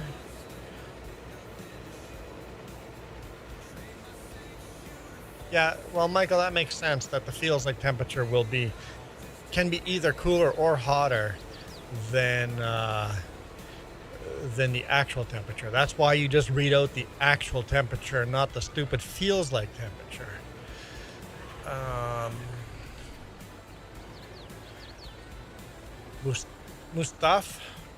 Mustafa, can I play with you? I'm sure you can.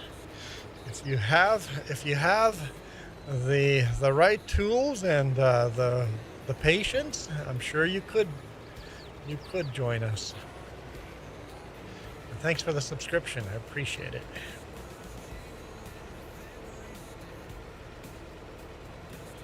Yeah, Michael, that's how the feels like temperature works. Sometimes it feels warmer than the actual temperature. Sometimes it feels colder than the actual temperature, depending on the humidity in the air and the wind speed.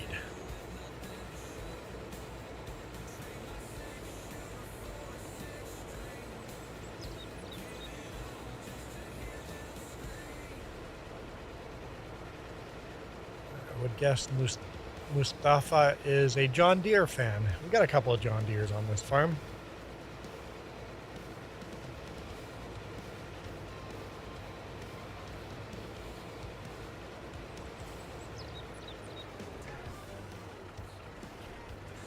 So yeah, if you want to join, click those three little dots up there, go to the description, and go to my Google Drive and download all those mods.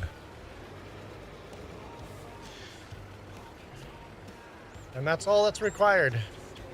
No password or nothing, because it's hard enough to do that nobody ever joins. Other than a few people. A few people join. Hey look, someone's joining. What map is this? Western Wilds. I think that's in the download list as well. Maybe I don't have the map on the downloads list.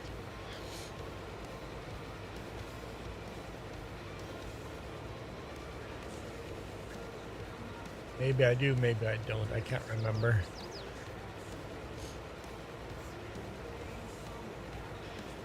Yeah, usually...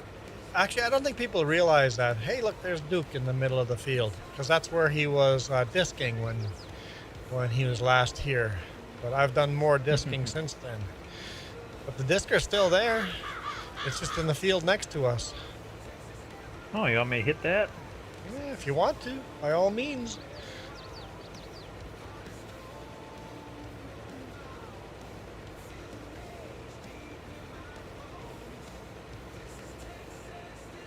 Ooh, yeah, that was a little cold this morning. I hear it's been cold all over the country. Do you watch Midwest Safety? I don't know who Midwest or what Midwest Safety is. Is this a TV show or a YouTube channel? I would have to guess a YouTube channel.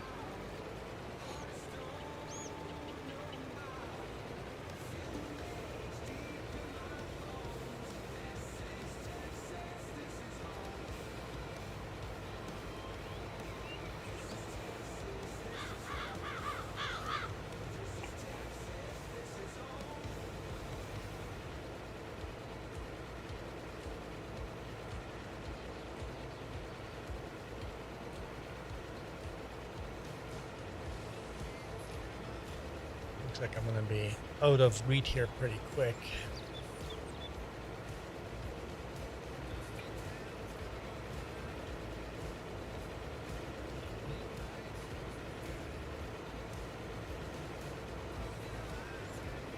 Oh, I see the disc rolling. All that wheel spin. Yeah, this winter we'll definitely cut down some of the trees on the end over here. It's a cop channel on YouTube. I don't watch a lot of YouTube. I just don't have the time when you drive literally 13 hours a day and then edit video for 2 hours of the day. Your day's kind of taken up. He's too busy making YouTube. Yep, too busy making YouTube videos to watch YouTube videos.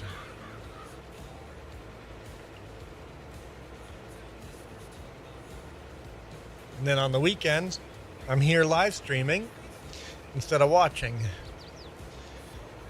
I'll watch some YouTube videos between when I have 15, 20, half an hour to spare and basically not enough time to do a live stream. I'll watch something, but most of the time I'm sitting on my laptop editing video. I hit my microphone. Sitting here editing video or stuff like that while I'm watching someone else. So it's pretty rare. I watch YouTube videos. I think there's 3 channels that I try not to miss. 3 YouTube channels I try not to miss a single video. And that is Itchy Boots, Max, and Matt's Off-Road Recovery. Oh, I love his channel. Those I usually catch every episode. I usually watch those in the background on the weekend when I'm editing video. So I'm not really watching them, I'm just listening them, but I don't get every episode of Matt's Off-Road because he makes too many episodes. But Itchy Boots only does 2 episodes a week, and Max only does 1 episode a week. So those are easy enough to keep on top of. And then Matt's Off-Road, I try to watch all the videos.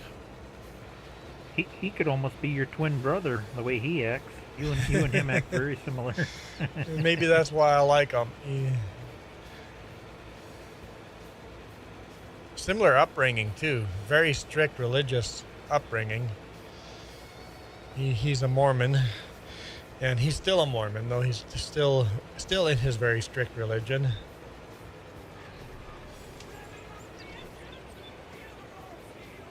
The next generation, his kids and crew are kind of taking over. They got like a second channel thing going, or they got some learning to do though. Oh yeah, yep. I mean, at least he's letting his kids make screw ups. It's well, like, yeah, you got it's to. like, Rhett, what are you doing? You're so dumb. It's like, no, he's not that dumb. He just hasn't made that mistake before. He's gonna learn to make that mistake. Why did my chat just go stupid? Okay. I wouldn't mind having that what's they call it, the Bombi machine, that little cat thing he's got. Boy, that's quite the machine. Yep. Bombi, the Bombi's awesome. That little snow cat he's got. Texas Ginger Girl, hello. And Brute. Nobody really knows the map. Yeah, sure. I mean, I just said it, but sure, let's go with nobody knows it. I used to play it quite a bit.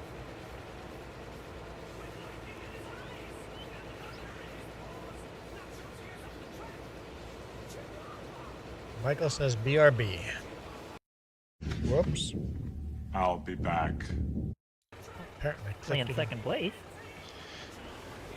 Wait, what, huh? I said this map is a no man's land map, but it's definitely second place. Yeah, I wish I would have done this on No Man's Land instead of this map. I just wanted, we had done so much No Man's Land, I wanted to switch it up. But it's a little too flat. This map is a little too flat. Flatter than Ganantal. Well, Take all that money you earned and make some hills, I suppose. yeah, I guess you could do some That'd get rid of some money in a hurry. could do some landscaping. I guess Ganantal in FS22 was this flat too. But in FS25, it's a little bit more curvy. Oh, no way we're making it to the end of the field. Hang on. Let's go get some seeds.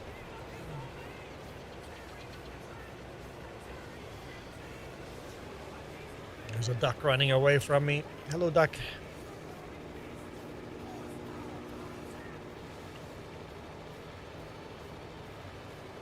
I see my little boo-boo is still there yet. That's funny. As soon as you cultivate over it, it'll be gone forever. Get rid of my evidence.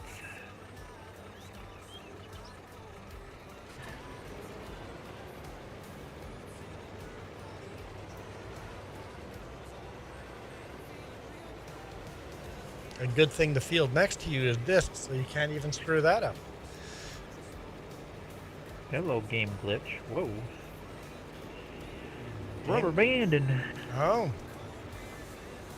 My roommate's truck tires are like hard drive. It's like driving around rocks. You don't have some nice soft winter tires? I thought there was a comment on the spun out video. I had to delete it. It was actually a really good comment, other than the racism in it. So I had to delete it, but there was a comment about the tires I was running on the big rig, about the imports, Chinese imports tires I was running on the big rigs. And how Michelin's would have been a lot better. And it's like, nope, nope. These Celine's Chinese import tires are incredibly soft tires. They're half the price of Michelin's. Way, way, way softer than Michelin's. Such good traction on snow and ice. I spin out a lot less in them. Just great tires. Half the price. Problem is they are soft. In the summer, they melt off the truck. But having said that, a Michelin tire, winter tire, will last you about 11, 12 months. You could almost make it to next fall before replacing them. These Chinese Celines will go 10 to 11 months. So only a month shorter. They melt off the truck a lot faster, but they last only 1 month shorter than the other tires for half the price, and they work great on snow and ice. I think you have to go with the tire that performs better, if it's a Chinese import or an American tire. I'm going to go with a tire that performs better.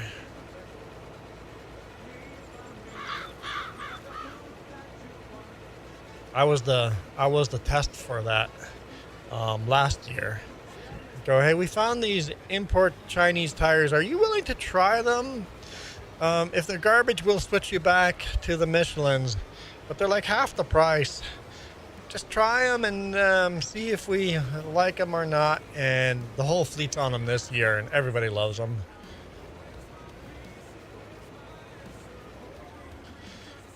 And I get it. We don't want to import stuff from China. I don't want to do that either.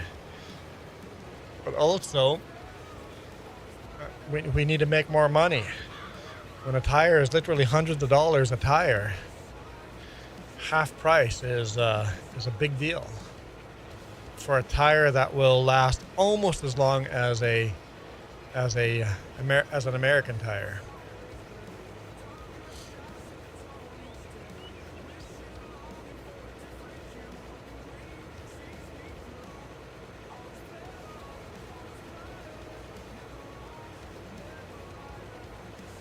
Yes.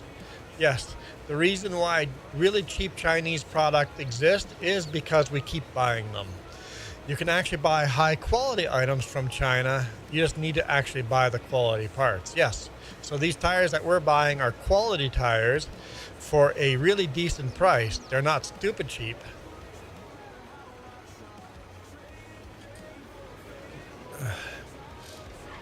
If we want to stop importing cheap Chinese junk, then stop buying it, right? Yeah.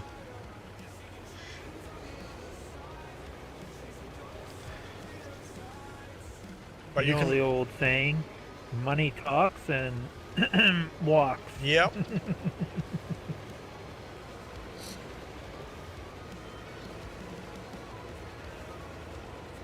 But hence why you can't just say everything from China is garbage. Some stuff from China is great. But you got to test it out first. Like the boss said, we're just going to try it on your truck, see how it goes. And if it doesn't work, we'll switch back to the other one.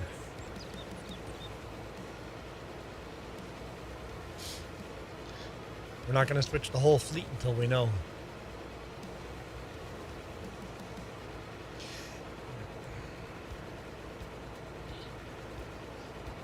I can only imagine what semi-truck tires cost, because even just tires for my pickup truck are just like, oof.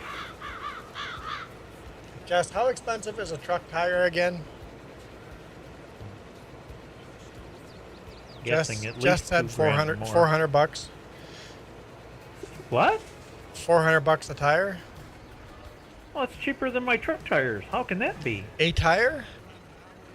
Yeah.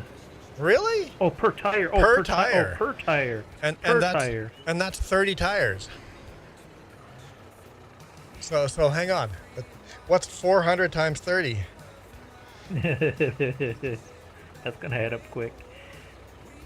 $12,000. 12 grand to replace all the tires on my truck. And we do it every year. Every tire on that truck and trailer gets replaced on a yearly basis, basically. Some of the trailer tires last a little longer than, but yeah. That's actually not bad at all.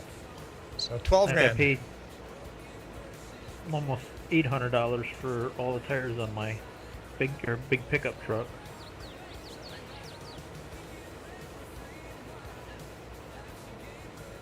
Sorry, read again.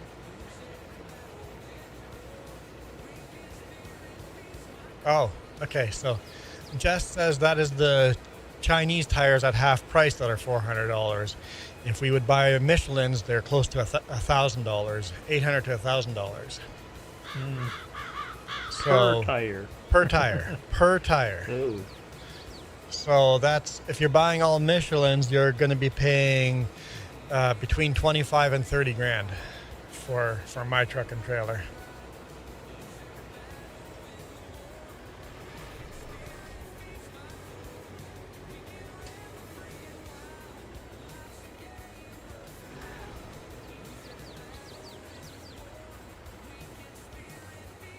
Fair enough, Joey. When it's minus 40 Celsius, even soft tires are hard. True.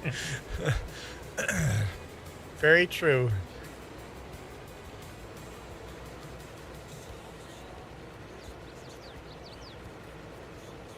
Whoa, whoa, rubber band, rubber band. Oof.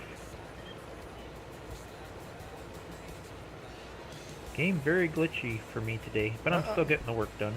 How many millisecond lag are you getting? Wonder why. Not lag.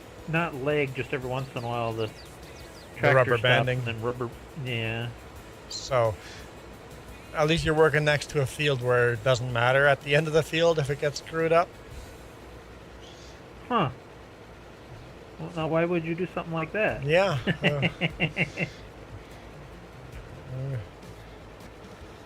Only cost you what, 30 cents a crop Probably. loss?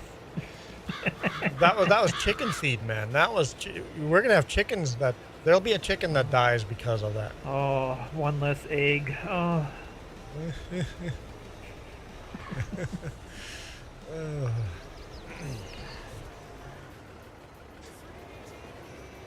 I need to do a follow-up video on my little C tractor. Boy, I'm so proud of that. That little thing, as cold as it is, that fired up so nice. Yeah. Oh,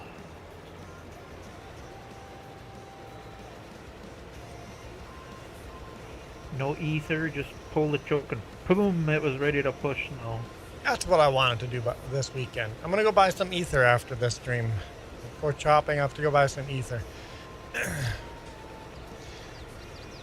Because I don't want to use up all of James's ether trying to get my generator running again.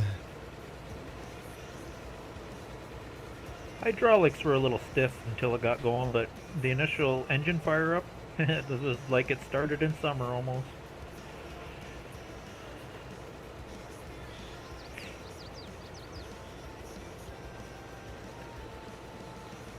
Because James got my generator working just beautifully on the RV.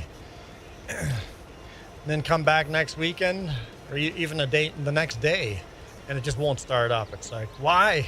Once it's running, it's great, but starting it up is, for some reason, it's such a hard job starting up that generator. I don't know if it's just the cheap carburetor that's on there. Well, biggest problem with generators is people hardly use them, and it sits with old gas, and old gas does not ignite very good. You got gas that's anywhere between a year and 2 years old, forget it. It just started gotta up dump that great gas out. next day. Yeah, bad gas is.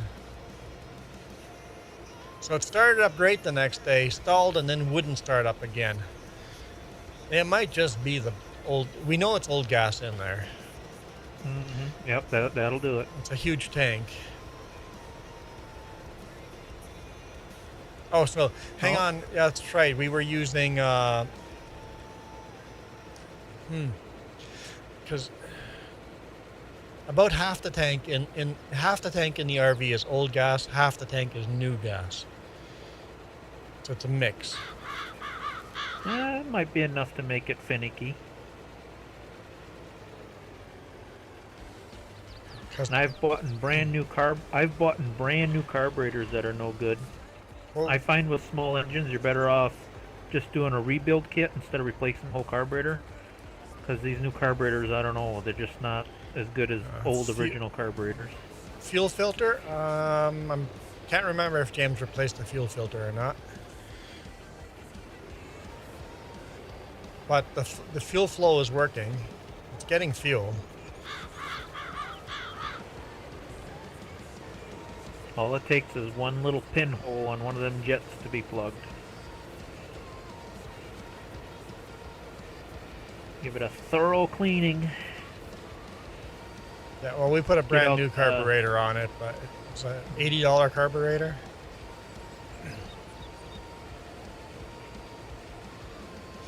Okay, James is saying fuel filter is fine. He has questions about the fuel pump.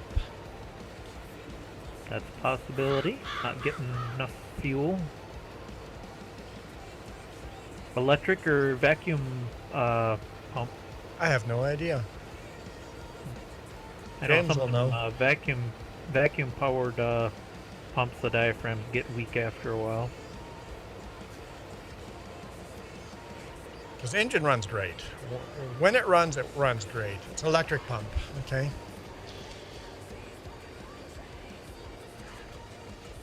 Joe says lemon carburetor. That's kind of where I'm leaning.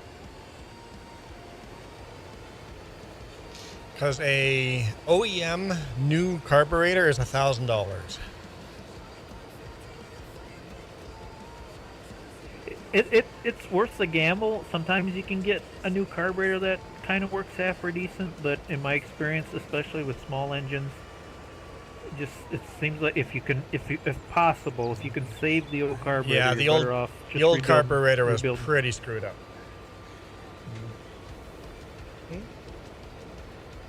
You'd be surprised what you can do if you take your time to clean them.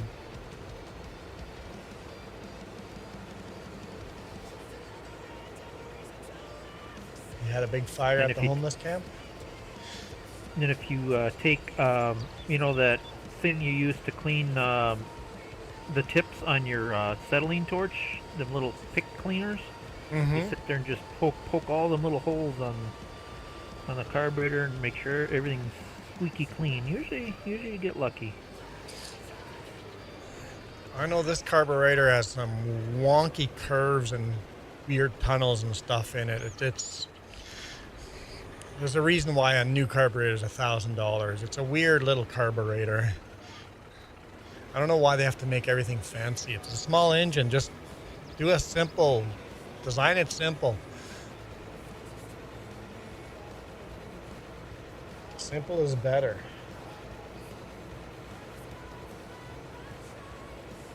I haven't bought one yet, but I've seen a lot of YouTube channels where they'll buy them little ultrasonic cleaners and throw a whole carburetor in that and just let it sit and vibrate and cleans them out pretty good, I guess.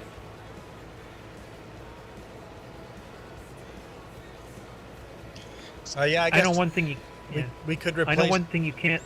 Oops, sorry. We could replace the fuel pump and see, and if that doesn't work, then get an OEM actual carburetor. But like you said, nobody runs these things, right? So this generator is brand new and it just sat there and has never run.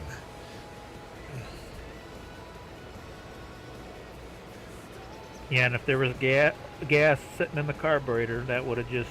Yep. Yeah, that would have The been a very whole bad thing. it has years of gas sitting inside the carburetor. Yep.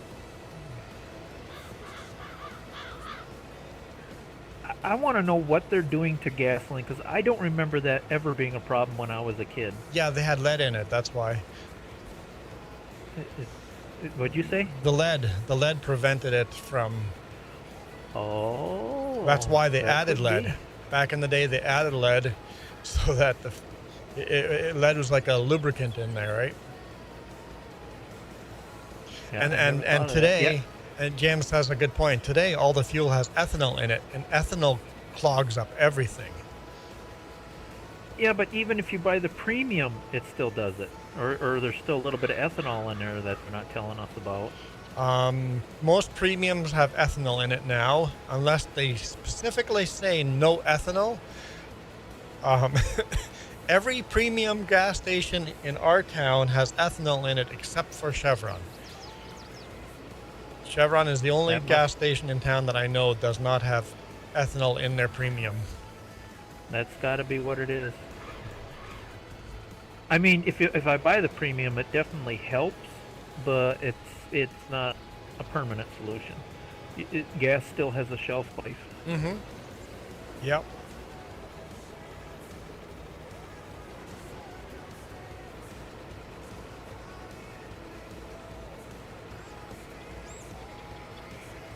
Triethylene lead was really good at protecting your fuel system and your engine, but was literally killing everything else. If you look at a graph of actual graph of lead in the environment going out of the exhaust pipes, the graph going up in lead and then going back down as we made lead illegal. And then take a graph of the crime rate of the country. They match. Lead increased to crime rate. Crime rate and lead in the environment go with each other. And yeah, lead's not healthy. Causes all sorts of mental illnesses.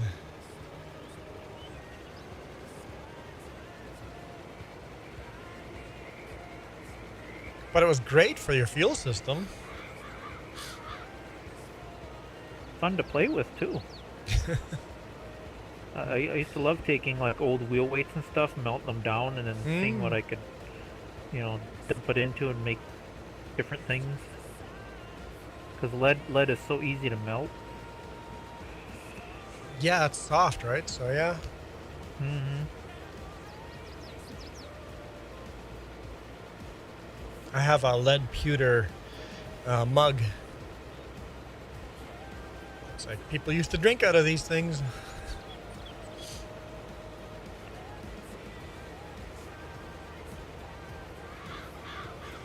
James says, I survived off of Chevron 94 because we didn't have ethanol in it. Was that for your Nissan that didn't like ethanol at all.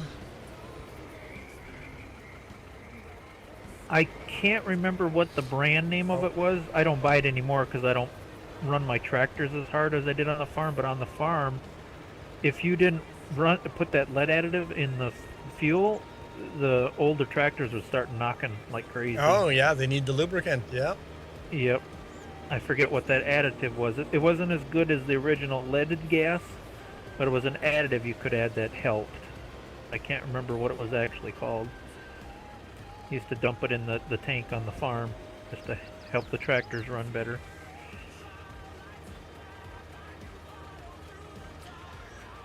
Jess, I'm not really hungry yet, but I should probably eat lunch soon. I said noon, yeah. So, you're on that schedule? Okay. I just was reminding. So in half an hour. Okay. I'm just saying I'm on a timeline.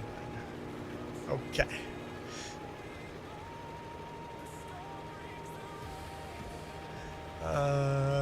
Just got a message from, or on X. Just a messenger from the RCMP saying East Perimeter and Highway 59 are closed due to strong winds.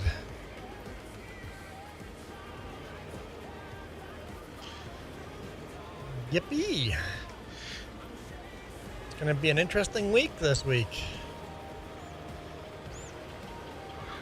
We've got homeless camps burning down because it's so cold outside. Everybody's setting up fires and burning down the whole homeless camp.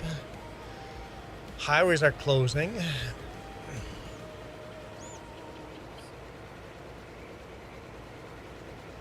Ethanol is a harsh alcohol that will eat through seals if it's not made the right material. So old Nissan injectors were not designed for it, so they failed very quickly. So you couldn't run ethanol. Yeah. Yep. So modern cars are designed to run with ethanol, so modern cars are okay. But some of the older cars and tractors die on ethanol, right? Oh yeah. I always say a good rule of thumb: anything with a carburetor, you want to try to avoid ethanol if possible. James Foley, I am running a Farmall 560 diesel, McCormick Farmall. See, diesel, you ain't got to worry about none of that. Yeah, it'd be nice getting a diesel pusher RV with a diesel generator in it.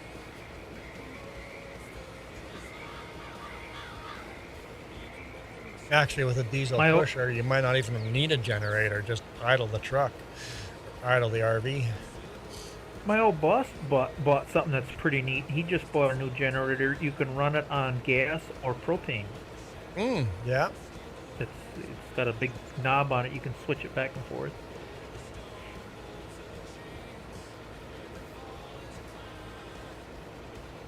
I think you can buy conversion kits, so you can turn any gas engine into propane engine. Our old Ford F300 ran on propane for a good chunk of its life.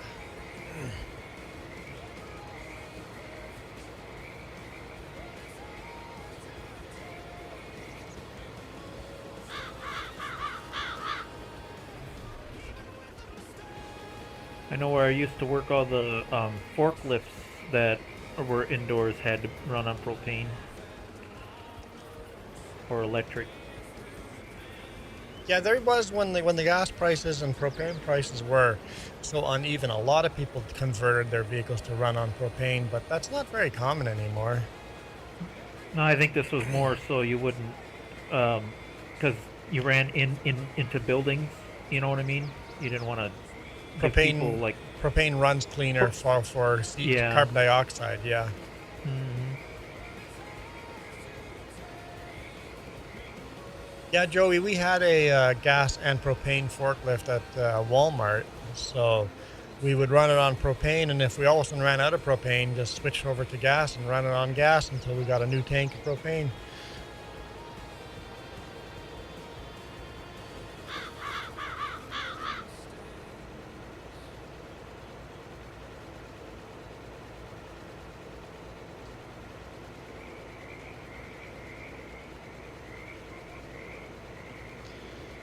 Okay. This field is done. Now let's switch over to barley. There we go. My biggest pet peeve was people that didn't know how to do things, and they would always over tighten the line and damage that O-ring. It's like you don't for need the to take propane. vice grips. Yes, and I had to get to the point where I had to keep O-rings always in stock because they like take vice grips and just like I was like, you don't need to tighten it that Hand damn tight. tight. Propane is hand Yeah. tight. Hand tight. I know. Because all you're doing is the last couple of turns on the thread is just to make sure that like the seal is already sealed, like we're good. Well, I think they would get nervous and act like they'd smell gas. I'm like, yeah, you're gonna smell a little gas when you switch it. Yep.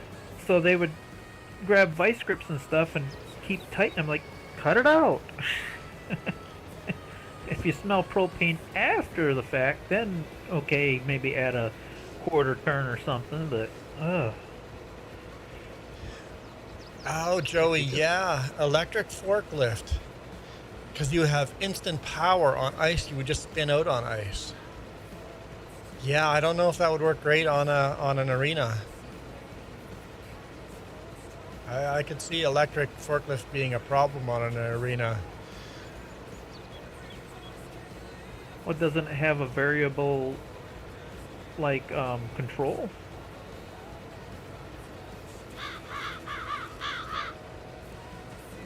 You know, like when you pull a Yeah. trigger on a cordless drill, you don't have to pull the trigger All the way. fully. Yeah.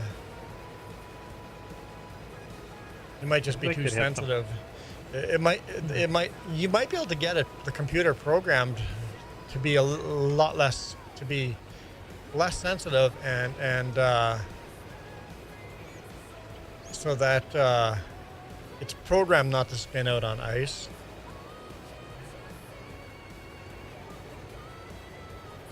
Okay. Just throw some chains on it. On an ice rink? Ooh.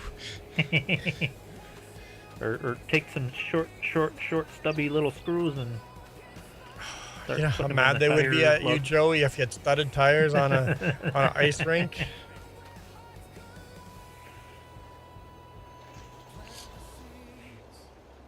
I needed traction, boss. So yeah, Joey basically does conversions at the Winnipeg Jets arena, whatever that arena is called. Converts it back and forth from an arena to a showroom or to a concert hall or a convention or whatever, right? So you got to be running forklifts on the ice rink, putting down all the floorboards, so that now you can have an RV show in there and park RVs on top of the ice, or whatever, right?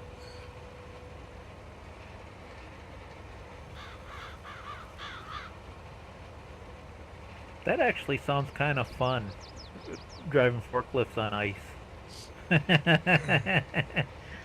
Yeah, but I bet Joey's not allowed to have fun because drifting the forklift on ice might be frowned upon too. Canadian Life Centre Hockey Arena. It should be the Winnipeg Jets Hockey Arena. That's what it should be. I mean, I guess the Winnipeg Winnipeg Moose play on it too. Or no, Manitoba Moose play on it too.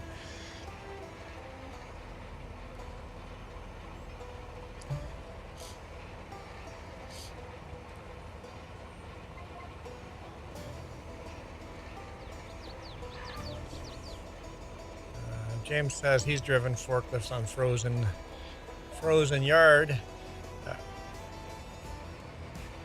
It was not worse than the propane ones. So I guess it really depends on the make and brand of the forklift then. So if you guys are doing demos, test different brands and find one that works for you on the ice and has a battery life long enough to actually do the full conversion. Do your forklift take breaks during like lunch breaks and stuff like that? You could do a charge over lunch break. What's up? So how cold is it going to be? -4 Celsius, guys. It's going to be really cold here in the Okanagan. Joey literally had -41 today. What's that? Sure.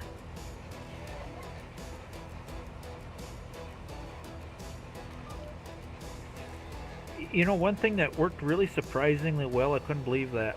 Out back where I used to work at Walmart, Taco? they had like a cheap, junky little snowblower that just didn't do anything.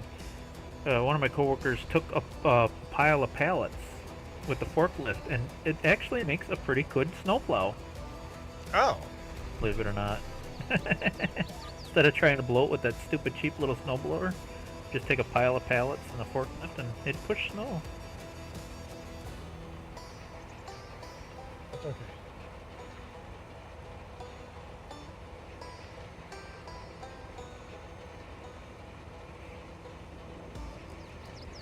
So the ice is really smooth, and the electric forklift would never work on smooth ice. And James asked, why would it not work on smooth ice? And Joey goes, yes. No, not Joey, that's not. Why would it not work on smooth ice? Why does a propane forklift work on smooth ice, and why does electric not? What's the difference? I would say the biggest thing would be the tires. If it's got them tires that are not even tires, just the hard rubber, I'd say them would be useless. But if you had a soft rubber tire, it'd probably be all right. Yeah, it might not be electric forklift related. It might be. It'd be tire The related. weight of the for sure. forklift is really, because they add a lot of weight to a propane forklift.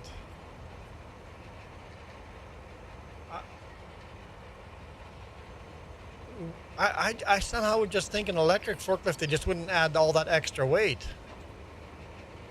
And the batteries would be the weight. Are you saying the electric forklift is too light or too heavy?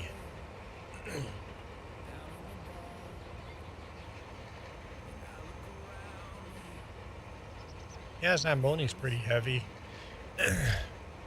So electric forklift might be too light. So just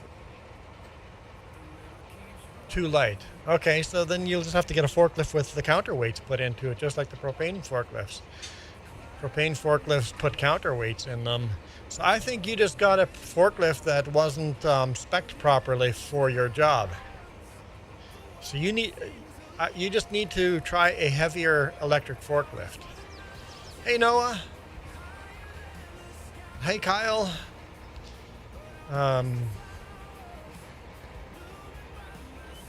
So yeah, if it's a weight issue, I bet you can get an electric forklift that has the same weight as your propane. So the demo forklift that you guys had probably was just not the right forklift for you guys. So they need to send you guys a demo electric forklift with the same weight as your propane forklift and try that and then make a decision, right? Is this Sounds the good, last Noah. field that needs disking? Yes. That is the last field that needs disking. If you can repair, go to customization and remove the toolbox off that tractor, because I hate the way it doesn't get dirty or anything. You can't really fix that black wheel because that's a texture issue.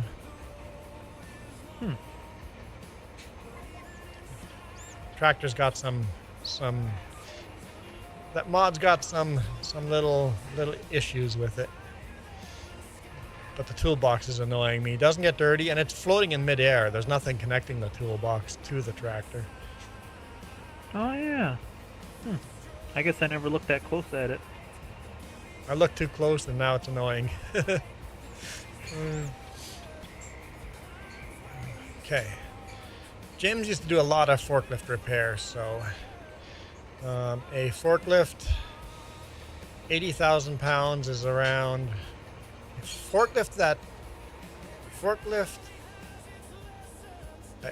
8,000 pound forklift is around 12,000 pound. Doesn't matter if it's electric or propane.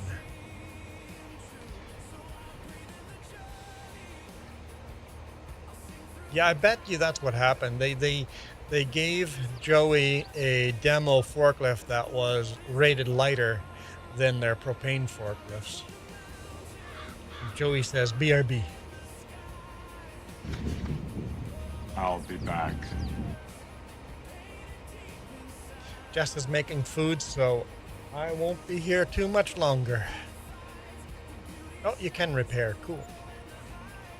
Yeah, some days I can, some days I can't. It just depends. Very random. I'm running your tractor right now. McCormick Farm All Super M. You run only the best. I understand. No problem. It's a good tractor. It's nimble. It's quick. It's snappy. Yeah. But like you say, the problem is as you move up, you're gonna run out of horsepower. But for small jobs, it's nimble and quick, and still does a great job for some of these. For some of these jobs, it's still really good.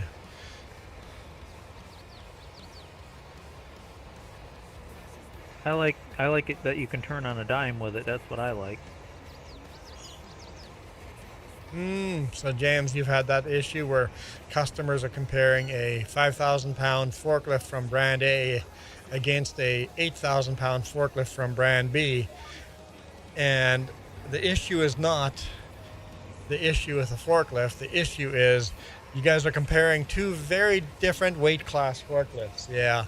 I got a feeling whoever sent that demo in didn't do the research on what was required for driving on ice, how much weight they lift.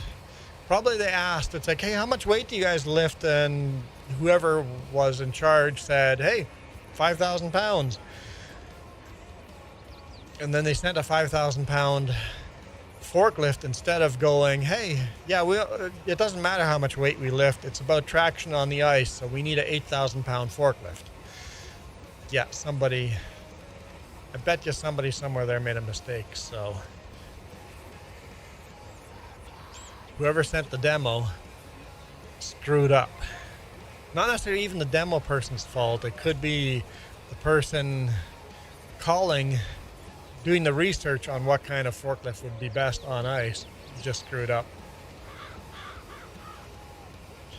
It's like they only lift 4,000 pounds, but they need 8,000 pounds. They need to build a forklift that can load 80,000 pounds, or 8,000 pounds, oh boy, because we want that traction on ice. We once had people rent a 5,000 pound forklift because they were lifting 4,500 pounds.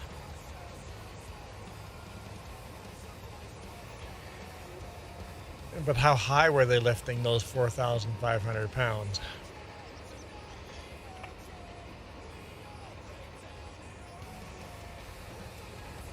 The thing they were lifting was 30 feet long. That's pretty far away from center of gravity. I don't think people comprehend that the lifting capacity is here. Every foot you are away from center of gravity, lifting capacity gets reduced. All crane operators have to go to school. In fact, even forklift drivers, we had to get certified on the forklift for weights and learn the math and the equations to do when your load was oversized, or how high you're lifting, or even where on the forks you're lifting on. Are you lifting butting it right against the forklift, or are you lifting from the tip?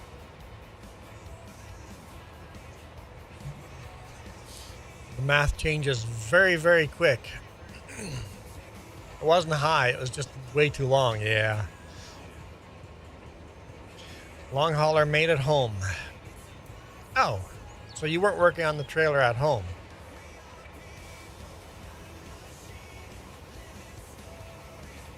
I thought you were at home working on a trailer. All the lights work on it now?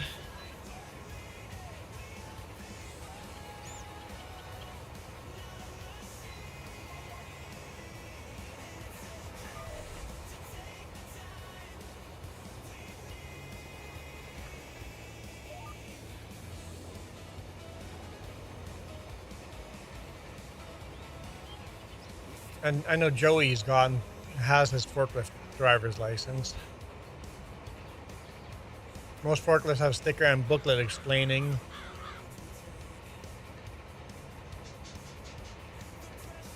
I had one for many years, but I'm sure it's long expired now. Oh, mine's expired. I was a trainer for a while too at Walmart. Ooh.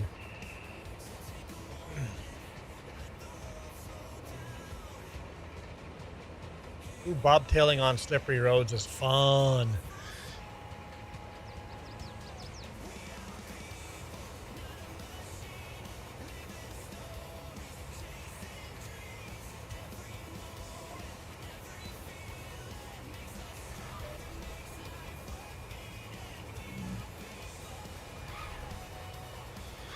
I remember dropping my trailer in Kamloops and then bobtailing to the mall.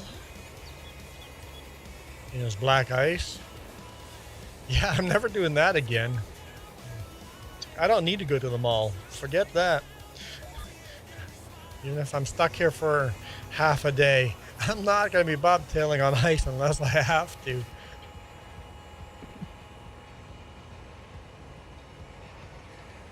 Oh. Okay. Just said food's ready. So I am going to park this Well, that tractor worked out right pretty where good. it is.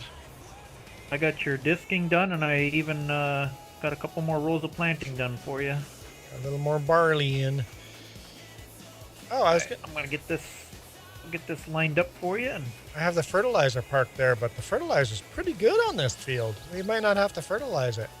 It's okay to perfect. Oh, a little bit bad here and there. How about this one? This is good too. I spread a lot of manure on this field, but it's pretty good. pH level's good. Nitrogen is okay over here, but it's still okay. So yeah, Mostly shut good. that off. Might not have to do a lot of fertilization on here. Yeah, Parsival, you too. Have a great week.